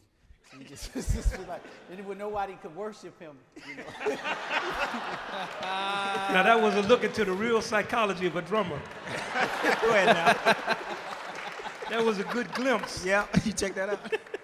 Okay, so I want to ask Carlos, because their job is, the two of them, their two right hands are always locked up. So when they're playing, dum dum dum dum dum dum dum dum, ting ting ting ting, Ali is playing that 3 time, but they're playing on every beat. It's part of what makes the swing groove very difficult to play, is there's no gap or space.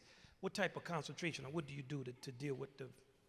First is practice, right? But the hardest thing about playing with a drummer, and I've known Ali for quite a long time now, so we don't have to look at each other when we're playing, which is the beauty about playing music. I kind of feel what he's gonna do. I kind of feel the sense, you know, what's gonna happen. But you know, we both have different times. Everybody has a different time zone in them, you know. And the thing is, sometimes you gotta give in. You know, you gotta give in into somebody else's time because you guys want to try to be as one. You know, and I guess it's like a marriage, you know, the rhythm section, especially drum and bass, you guys got to get together somehow. And that's the hardest thing. I mean, everything else for the bass is just, you know, practice. You got to, I mean, eventually you got to pass a certain proficiency level where you be able to play,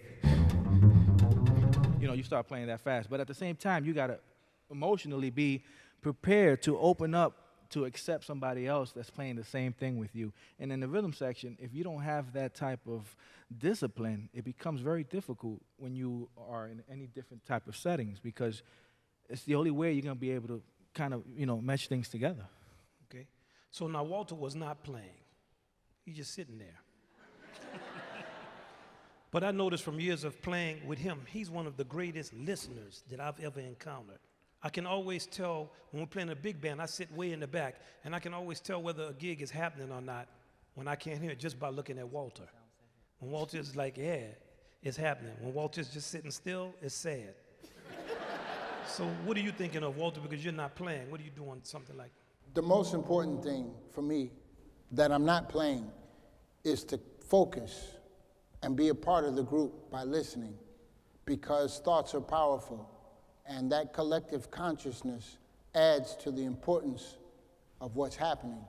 And that makes a big difference. It was just like when you were saying earlier today, if you're talking and nobody's listening to you, you don't really feel like talking so much. But when you can tell that people are paying attention, even if they may be pretending, it helps quite a bit. So sometimes, like, also, being a horn player, it's not like I have to play on every beat like the guys in the rhythm section. So I have the advantage of also taking my time when I'm not playing to think about what I might want to play next. But my experience has shown me that that's actually a bad idea, because what happens is you detach yourself from what's happening. And then when you try to reattach yourself to what's happening, you find yourself out of place. Okay. Wow. That's a perfect explanation of it. And that's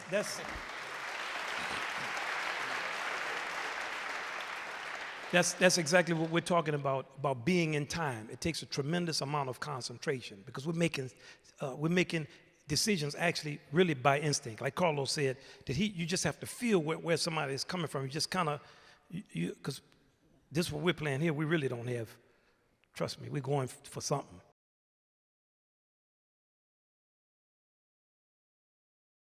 Now we're going to play the second attitude, which is the blues. Now, the blues is a melodic attitude. It's a shuffle rhythm and a harmonic conception. I'm going to give you all an example of the blues. This is a great thing that the blues is designed so that people who can't really play on harmony can still sound good.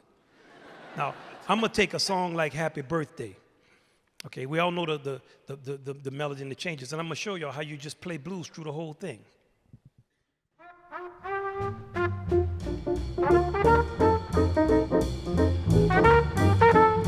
Now, you never play that if you're playing blues. Now, this is the harmony.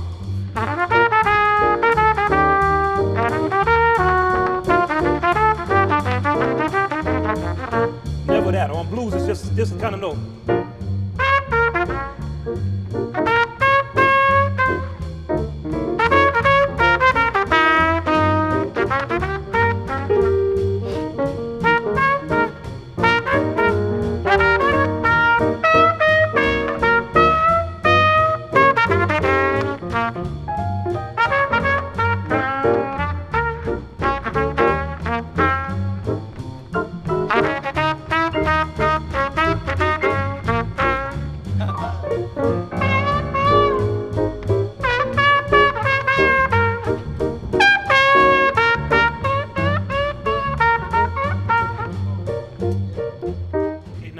Very few notes to play.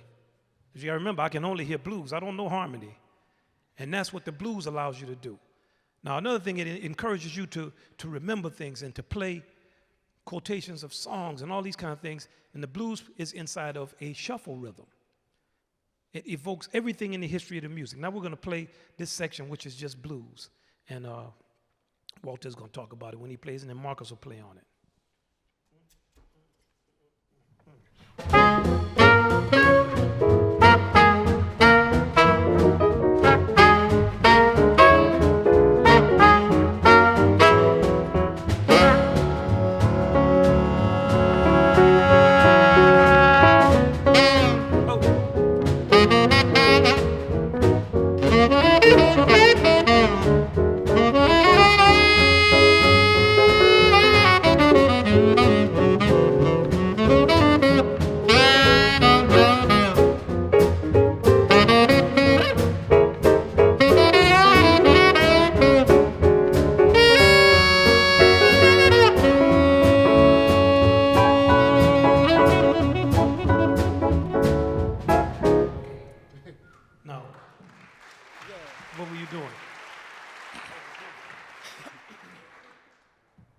Well, first of all, it felt so good.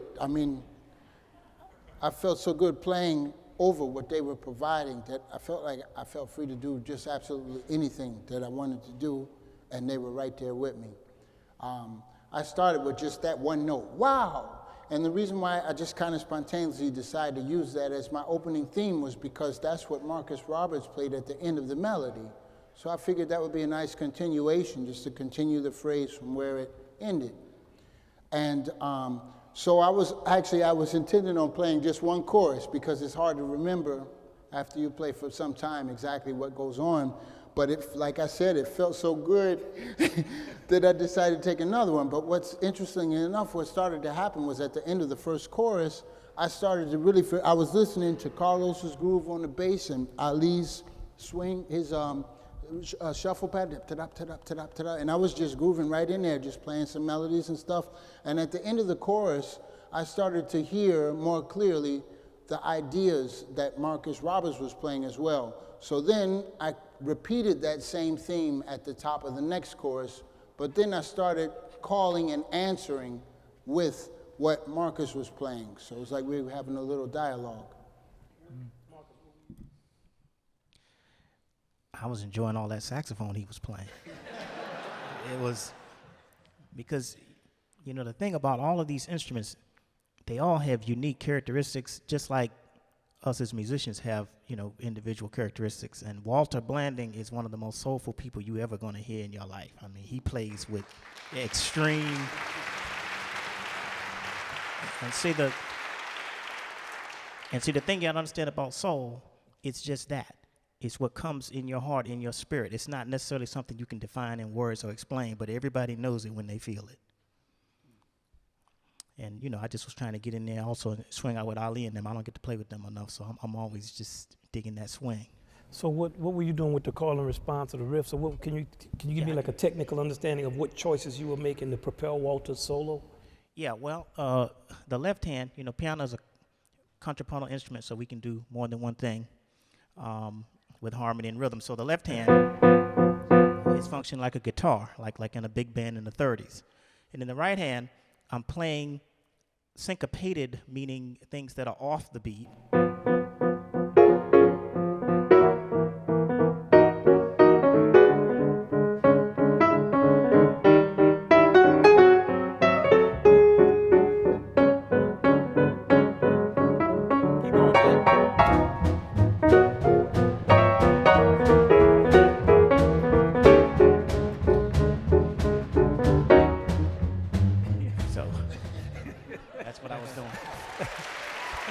Talk about those riffs. Explain what a riff is. You want a riff? My bad. Actually, I didn't do what he asked me to do, though. So he wanted a riff, which is like a restated idea or motive to help propel the solo. So let's try that. Let's see if we can do better this time. 1, 2, 1, 2.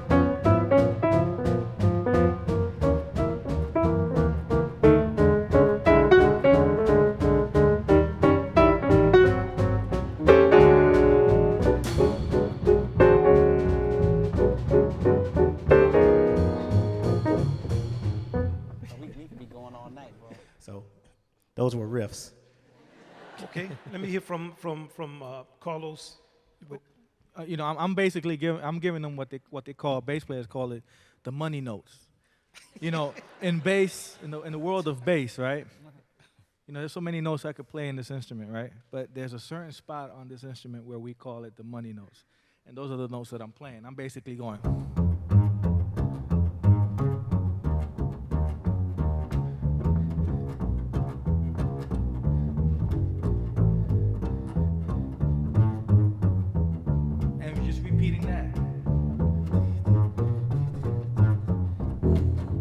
And just trying to groove with it, but just keeping it in that money note area so that I could just have a nice carpet for Walter just to lay on and play on. And sometimes it's a hard thing to do. Sometimes your job as a bass player is to keep time and just to stay keeping time. That could be hard nowadays. Ali? Just basic fundamental groove. Like it's a shuffle groove, so I'm just playing the shuffle. I mean, there's lots of ways you can play the shuffle. I'll just give a few examples since we're talking about the shuffle. So playing it like this. But you could also play like this. Play like this.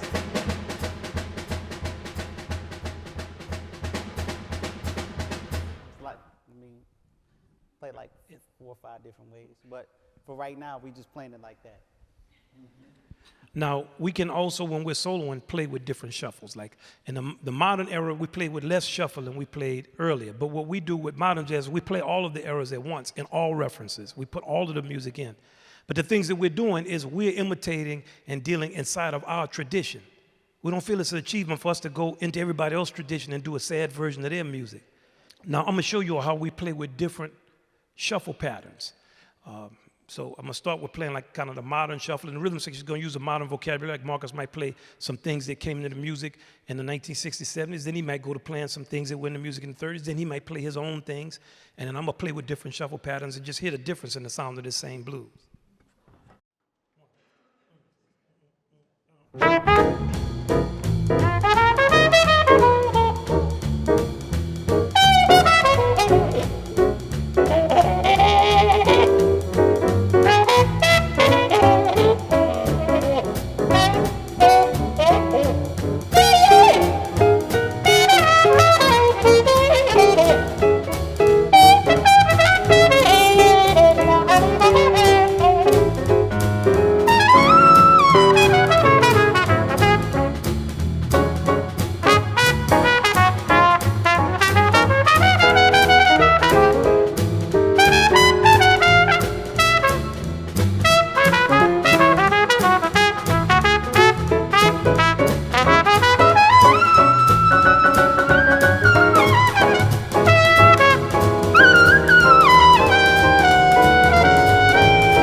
So we're playing different kind of rhythms. Ali started going chaka tukuku. He started grouping his notes in 5, I think. I heard Jay started it. Yeah. And I heard Jay go, you know, with real open shuffle. So it's like shaka do go do go do go do go da ga da. So that's real open as opposed to. So then I took that same theme and then on the turnaround, when the harmony changed, just put it in 5s. That's all. So when I heard him put it in 5, I started really concentrating on where I was in the form. Because I said, nothing drummers or nothing he would like to do better than for me to get lost. So I'm going to make sure that I know exactly where that time is. And when we get to the top of the form, I'm going to say, boom, so he can say, okay. Marcus, what were you? Yeah, plus, like, when you started playing high, like a lot of times, like when trumpet players play up real high, like I remember when I first started playing with Wynton years and years ago, and he was doing that, and I really didn't know what to do, so I didn't do anything. And he said, man, you know, you got to play some, you got to give me some fire, you know. So to this day, if he does that, you know, so I start playing these big chords, you know. So he'd have some support, and also to help him defeat that drum agenda of perhaps throwing him off, which I'm sure Ali would never do that, but. Nah, he'd throw us off sometimes. Oh no, believe me. Yeah. Believe me, if you learn enough of his music, I've been thrown off many a day. Not by me. I'm just trying to survive in the time. But we all are just trying to figure out how to help each other get in the time. And if we feel that a member is lost or struggling, somebody will go home. Right. Say, okay, it seems like you don't know where the harmony is, so let me come home. Okay, so that's kind of the different things we do on the blues. We play riffs, we play in shuffle patterns, we have call and responses. Walter was saying when he played ideas in Marcus. One other thing before we leave the blues is I want to talk about those bars that come before the top of a chorus. Generally, Marcus does a beautiful thing in those 2 bars, that gap between the end and the beginning. He'll give you some type of thematic idea that will help you go into the next chorus.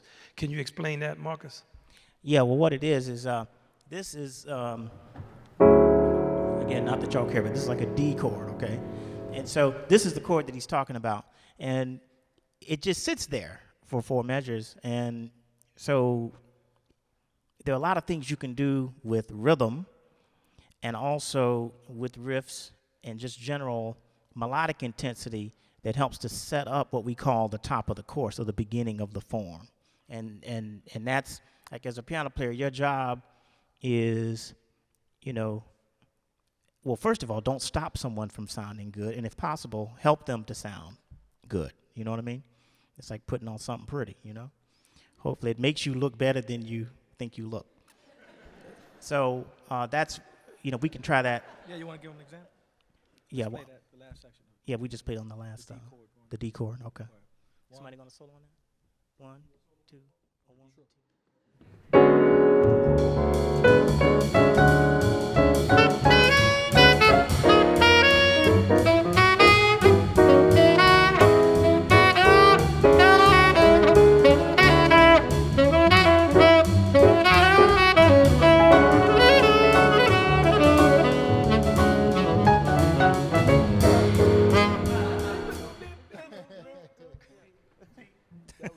That's like an example. He said, dip-a-doo-bip-a-doo, boop. When you hear him do that, you start playing, you play something else that goes with it. And then we propel into the next sound.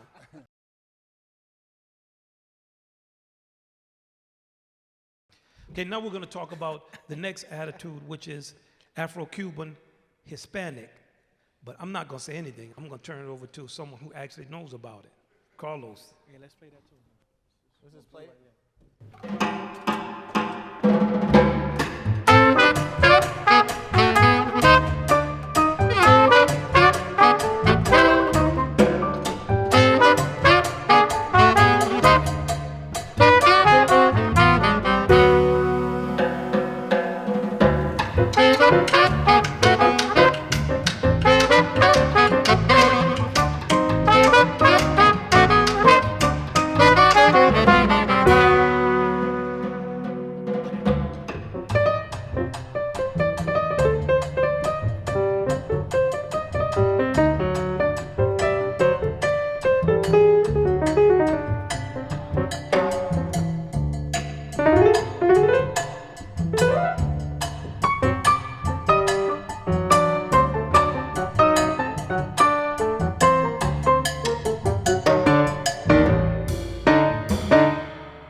Afro-Cuban, Afro-Hispanic. You know, the hardest thing on stage now is that there isn't any authentic instruments from this cultural type of music.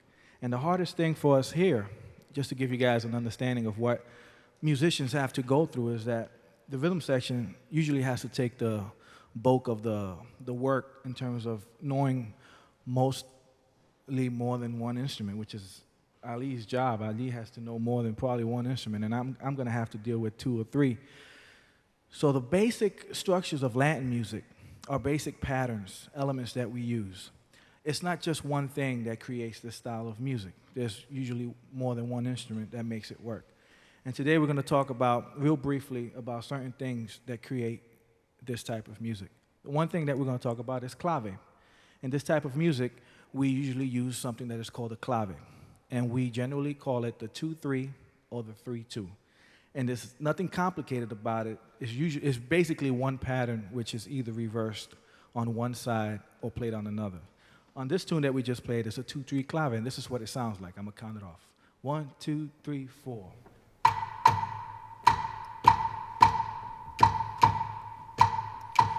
That's called a 2-3 clave.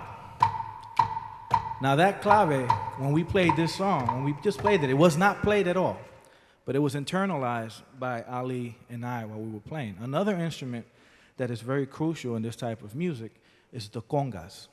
And without the congas, it really starts getting real intricate because the congas basically dictates the groove that's being played. So I'm going to let you guys hear what the pattern of the conga sounds like, and Ali's going to just demonstrate it on the snare drum. 1, 2, 3, 4.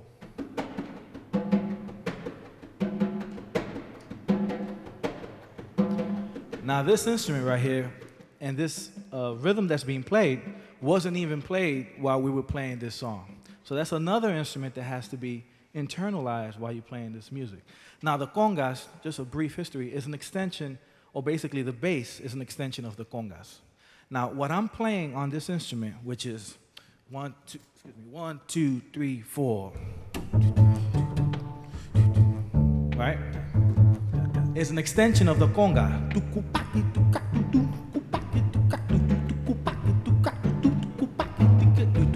And at the same time, I have to improvise, and all the fillings that I'm doing, I am the conga. So I'm basically going.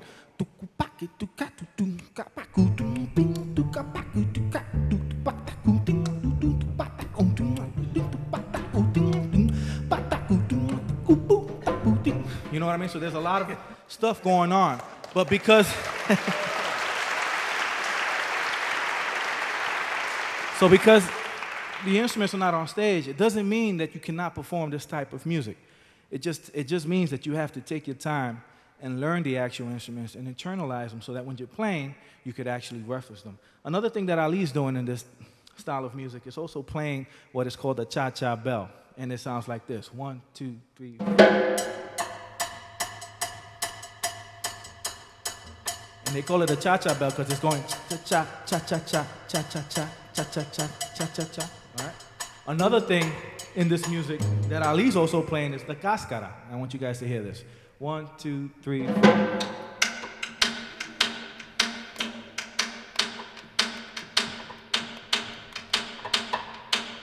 Okay. So this is 4 elements that I'm just giving you right now. Now, we don't have these instruments on stage. Ali is lucky enough to have a bell and lucky enough that he has cascara, which is a wooden side of his tom. We have to organize it when we're playing. So I'm just going to demonstrate to you, just Ali and I, this same groove that you just heard, and Ali is going to switch from the cha-cha bell to the cascara to the clave, and I'm going to start dictating conga patterns on my bass. But at first, we're going to be very simple so you guys get an understanding of the groove. 1, 2, 3.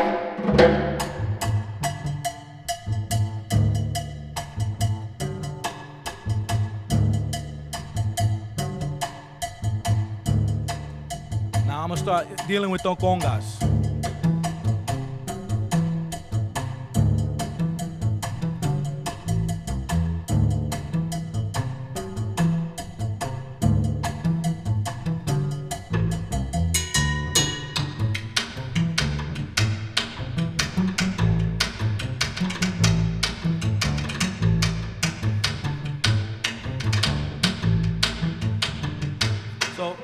it just gives you an understanding, thank you, of the job that has to be done in this music. Another thing I want to talk about real quickly is that this style of music also references other styles of American art form, and heavily in the New Orleans tradition.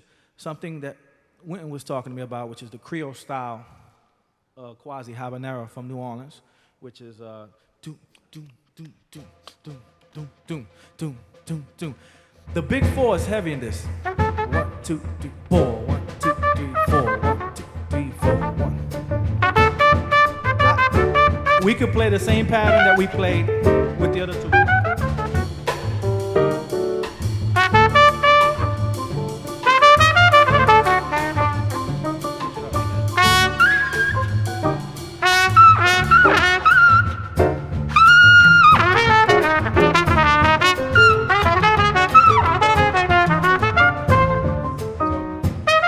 And it just goes on and on and on.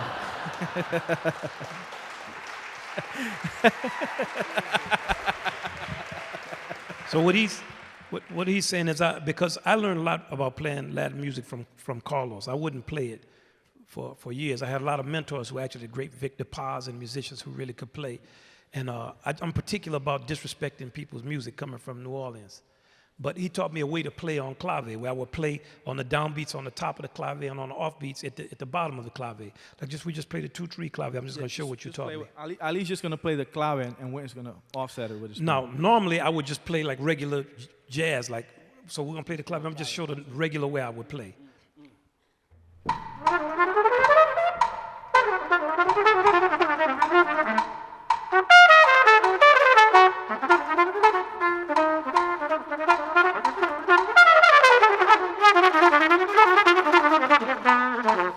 So I'm not really paying that much attention to the clave. I'm just going 1, 2, 3, 4. Now, after I got a chance to study with Professor Henriquez, this is the things that he showed me. No.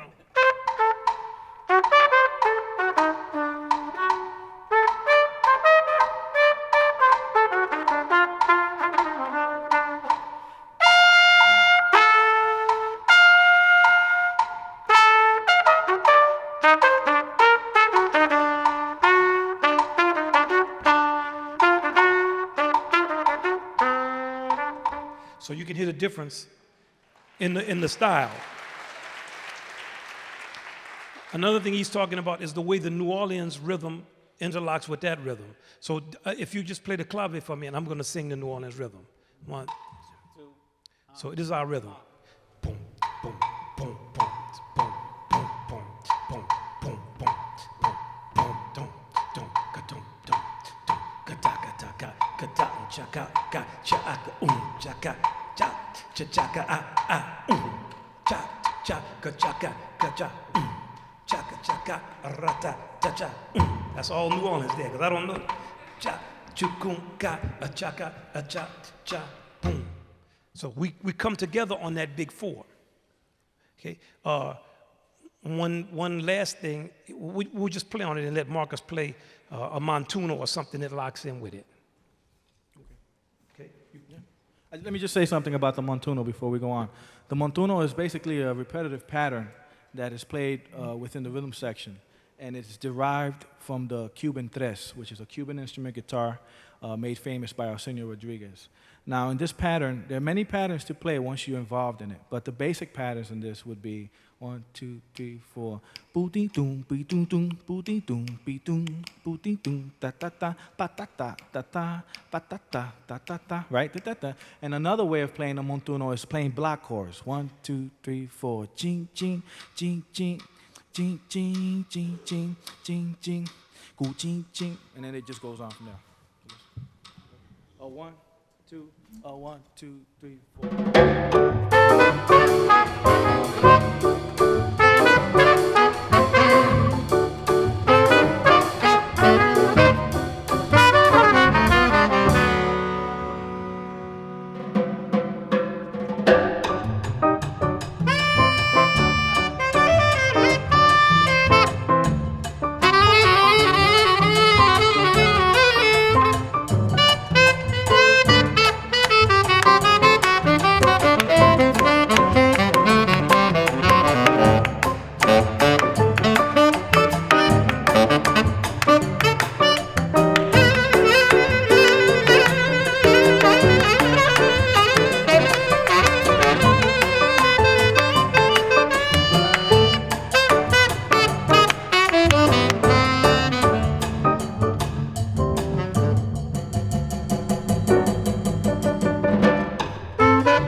Okay, Carlos. Now, I thought Jay was gonna play. I wasn't gonna come in and play, but when Ali said tum tum tum tum tum tum, I had to play.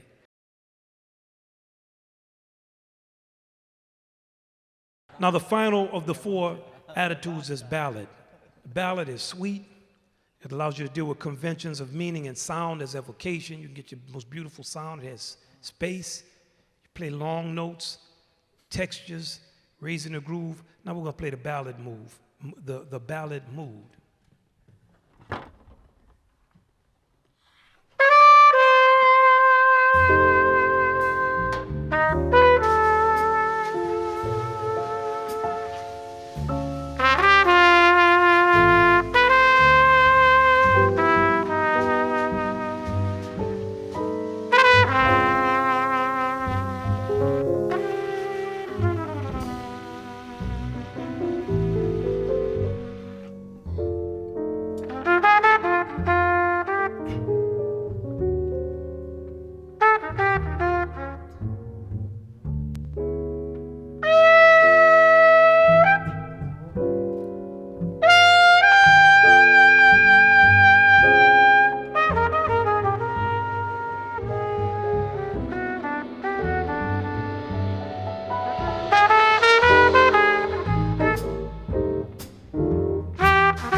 Now let's just talk about how we built that up. Okay, I was playing just, right. I was just playing the time. I started to play the melody and they were floating underneath me. Ali was just coloring and Marcus was articulating the harmony. And then I wanted to build up kind of into time when I started my solo. And then we went into the time and then I gave a cue for the double time. Marcus, I played an augmented sound, but he wasn't playing augmented chord at that one point, a G. I don't know what it was he played, but I just worked with him and see. Oh, really? I picked the ambiguous note. They were kind of, then we kind of, I don't know. I think I left the augmented, I think I left the E flat out of it though. Right. It wasn't clear. So what were you thinking about, Jay? Well, I don't know. Sometimes, yeah, I wasn't clear what you want to do, so I didn't want to impose the E flat. I know it's theoretically there, but I guess you wanted that. No, I didn't necessarily want it. I was trying to find what you were doing. Right.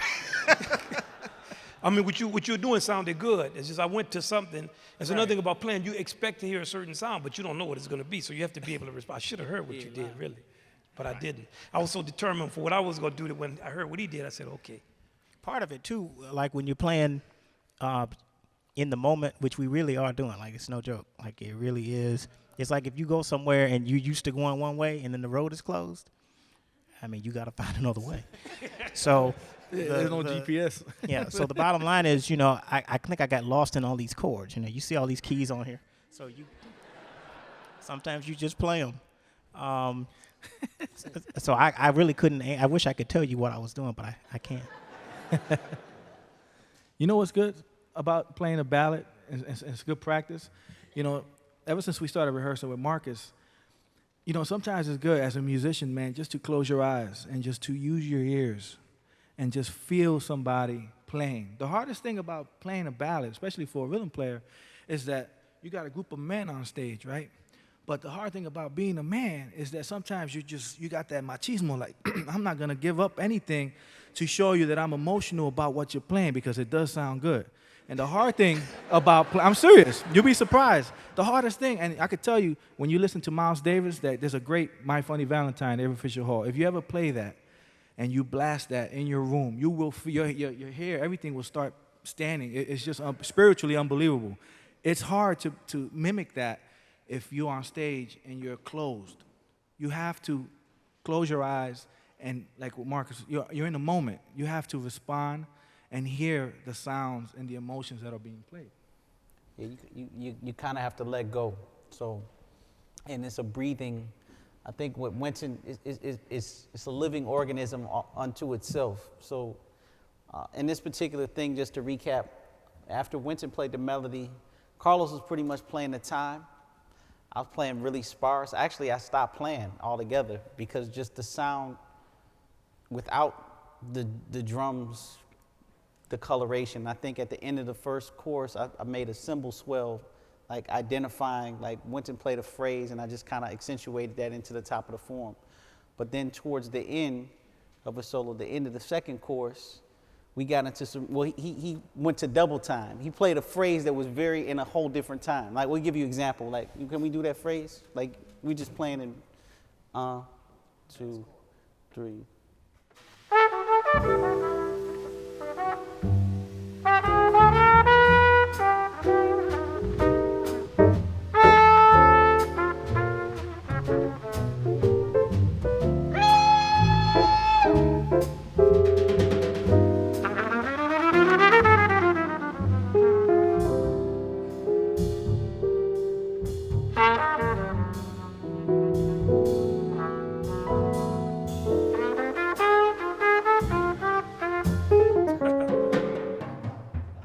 So you hear like the give and take. Yeah.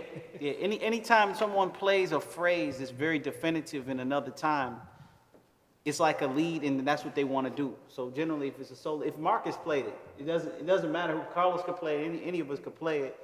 It will identify a different feeling or a different mood, and we'll latch onto it. It's just like it's listening. I think Carlos brought it up earlier. It's like we practice over the course of our lifetime. We've practiced so much to not have to think.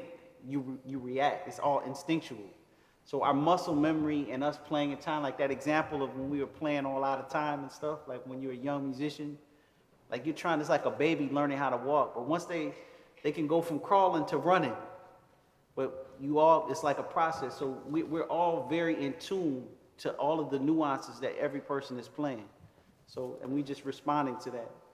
I mean, another thing that's very important in playing the ballad, bass players, I'm talking from a bass player's point of view. Sometimes we change the bass notes to give different colors. And sometimes it might be right, sometimes it might be wrong, but just the notion of changing something because you hear it or you're trying to blend with something else gives it a different outtake. So we're gonna just do this again. We're gonna play the same form one time, the way the chords are, what Wynton wrote, and then the second time I'm gonna start changing the notes, and you guys are gonna hear different sounds coming out of it, right? Here you go. 2, 3, 4.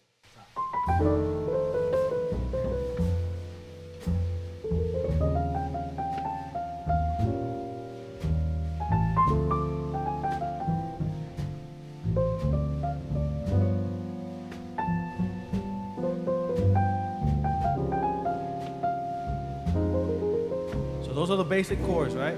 Now I'm gonna try to change them up.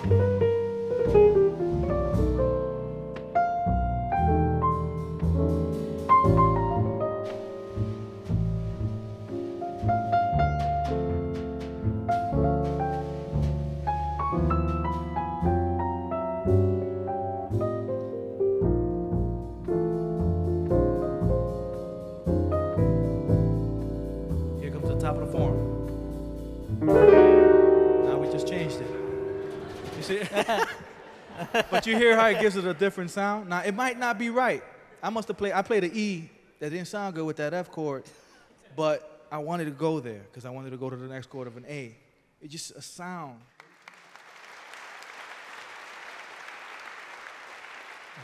Some of the underlying philosophies that allow us to change quickly without judgment and to trust, to maintain our spiritual and emotional momentum as we address the physical demands of the music. We've been talking about it. But these things I like to call moral imperatives. These are some of kind of the rules, the laws of jazz. It has nothing to do with music. And they are, one, if you don't know what you're doing, don't play. Listen with the same intensity that you play with. Feel the rhythm section's assessment of your playing, especially when you should stop soloing. The rhythm section does a thing that's called breathing. When you're playing too long, they go. And if the rhythm section is fighting with each other, follow the drums. That's the president. You have to follow interactions all the way through until you can conclude it with style, because somebody's going to play something you don't like. You have to keep playing. Another thing is you have to get away from yourself. You are not the only person here. Be open to what the rhythm section and the other musicians give you. They're not a background, but they're a living organism, and they'll help you if you let them. Don't judge what other people are playing. You don't really know what it sounds like. You think you know, but you don't. When you're playing, only be about playing. And also don't judge yourself. You can't stand playing a solo, man, what I'm playing is sad. Then it becomes sad. Whether it's sad or not, act like it's not sad. Focus all of your energy on what is being played. The slightest distraction affects the feeling of what's being invented. Even what you think affects. Even when you think a negative thought or something, that is, the music is on such a spiritual and nuanced level, you can tell. And you strive to maintain balance in all ways, volume, length, etc. No matter what mistakes occur, stay on your feet. Another thing about jazz is you don't have to be any particular type of social person to be able to play. You can either play or you can't. Some people can barely put 3 sentences together, they can play. Others put 1,000 together, they can't play. So even if you're an ascetic or you're depressed or you're a negative person, hey, bring your desire to play to the gig. After the gig, you go home and do whatever you want to do. Don't succumb to the insatiable need to fill up space. You have to be gracious. Another thing is play full out all the time, regardless of situation. And leave people alone off the bandstand. We have a live and let live philosophy. Don't follow people around aggravating them. Art Blakey, the first thing he taught me, leave cats alone when you are not playing. You want to lead a band? Leave them alone. Playing this music, it's an honor, and it's a blessing, and it's a long shot. Don't ever take it for granted, because it is the centerpiece, not the person who's playing it.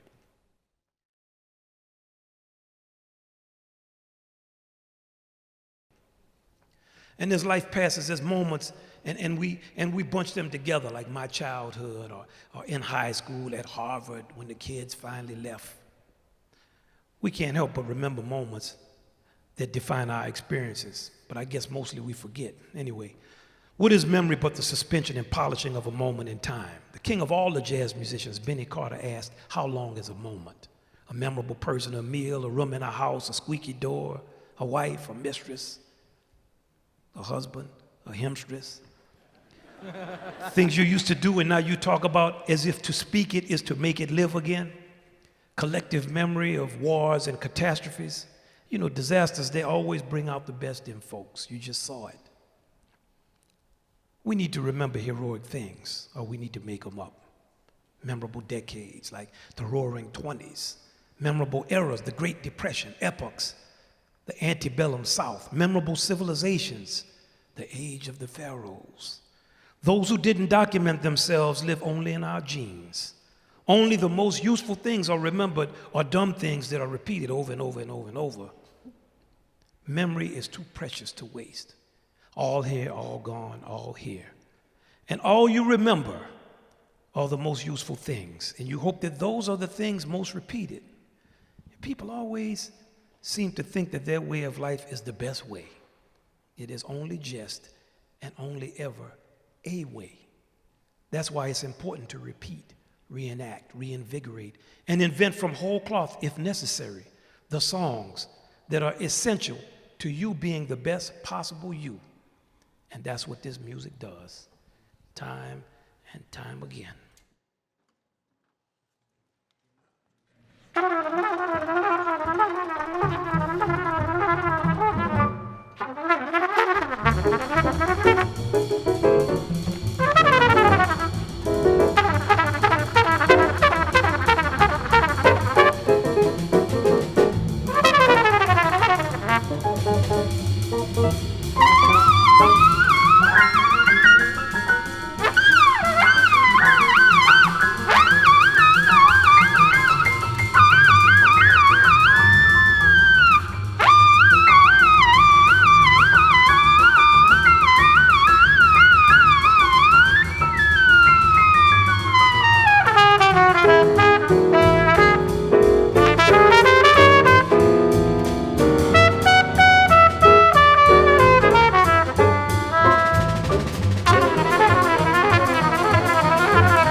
Marcus Roberts, the J Master, Marcus Roberts, Carlos Henriquez,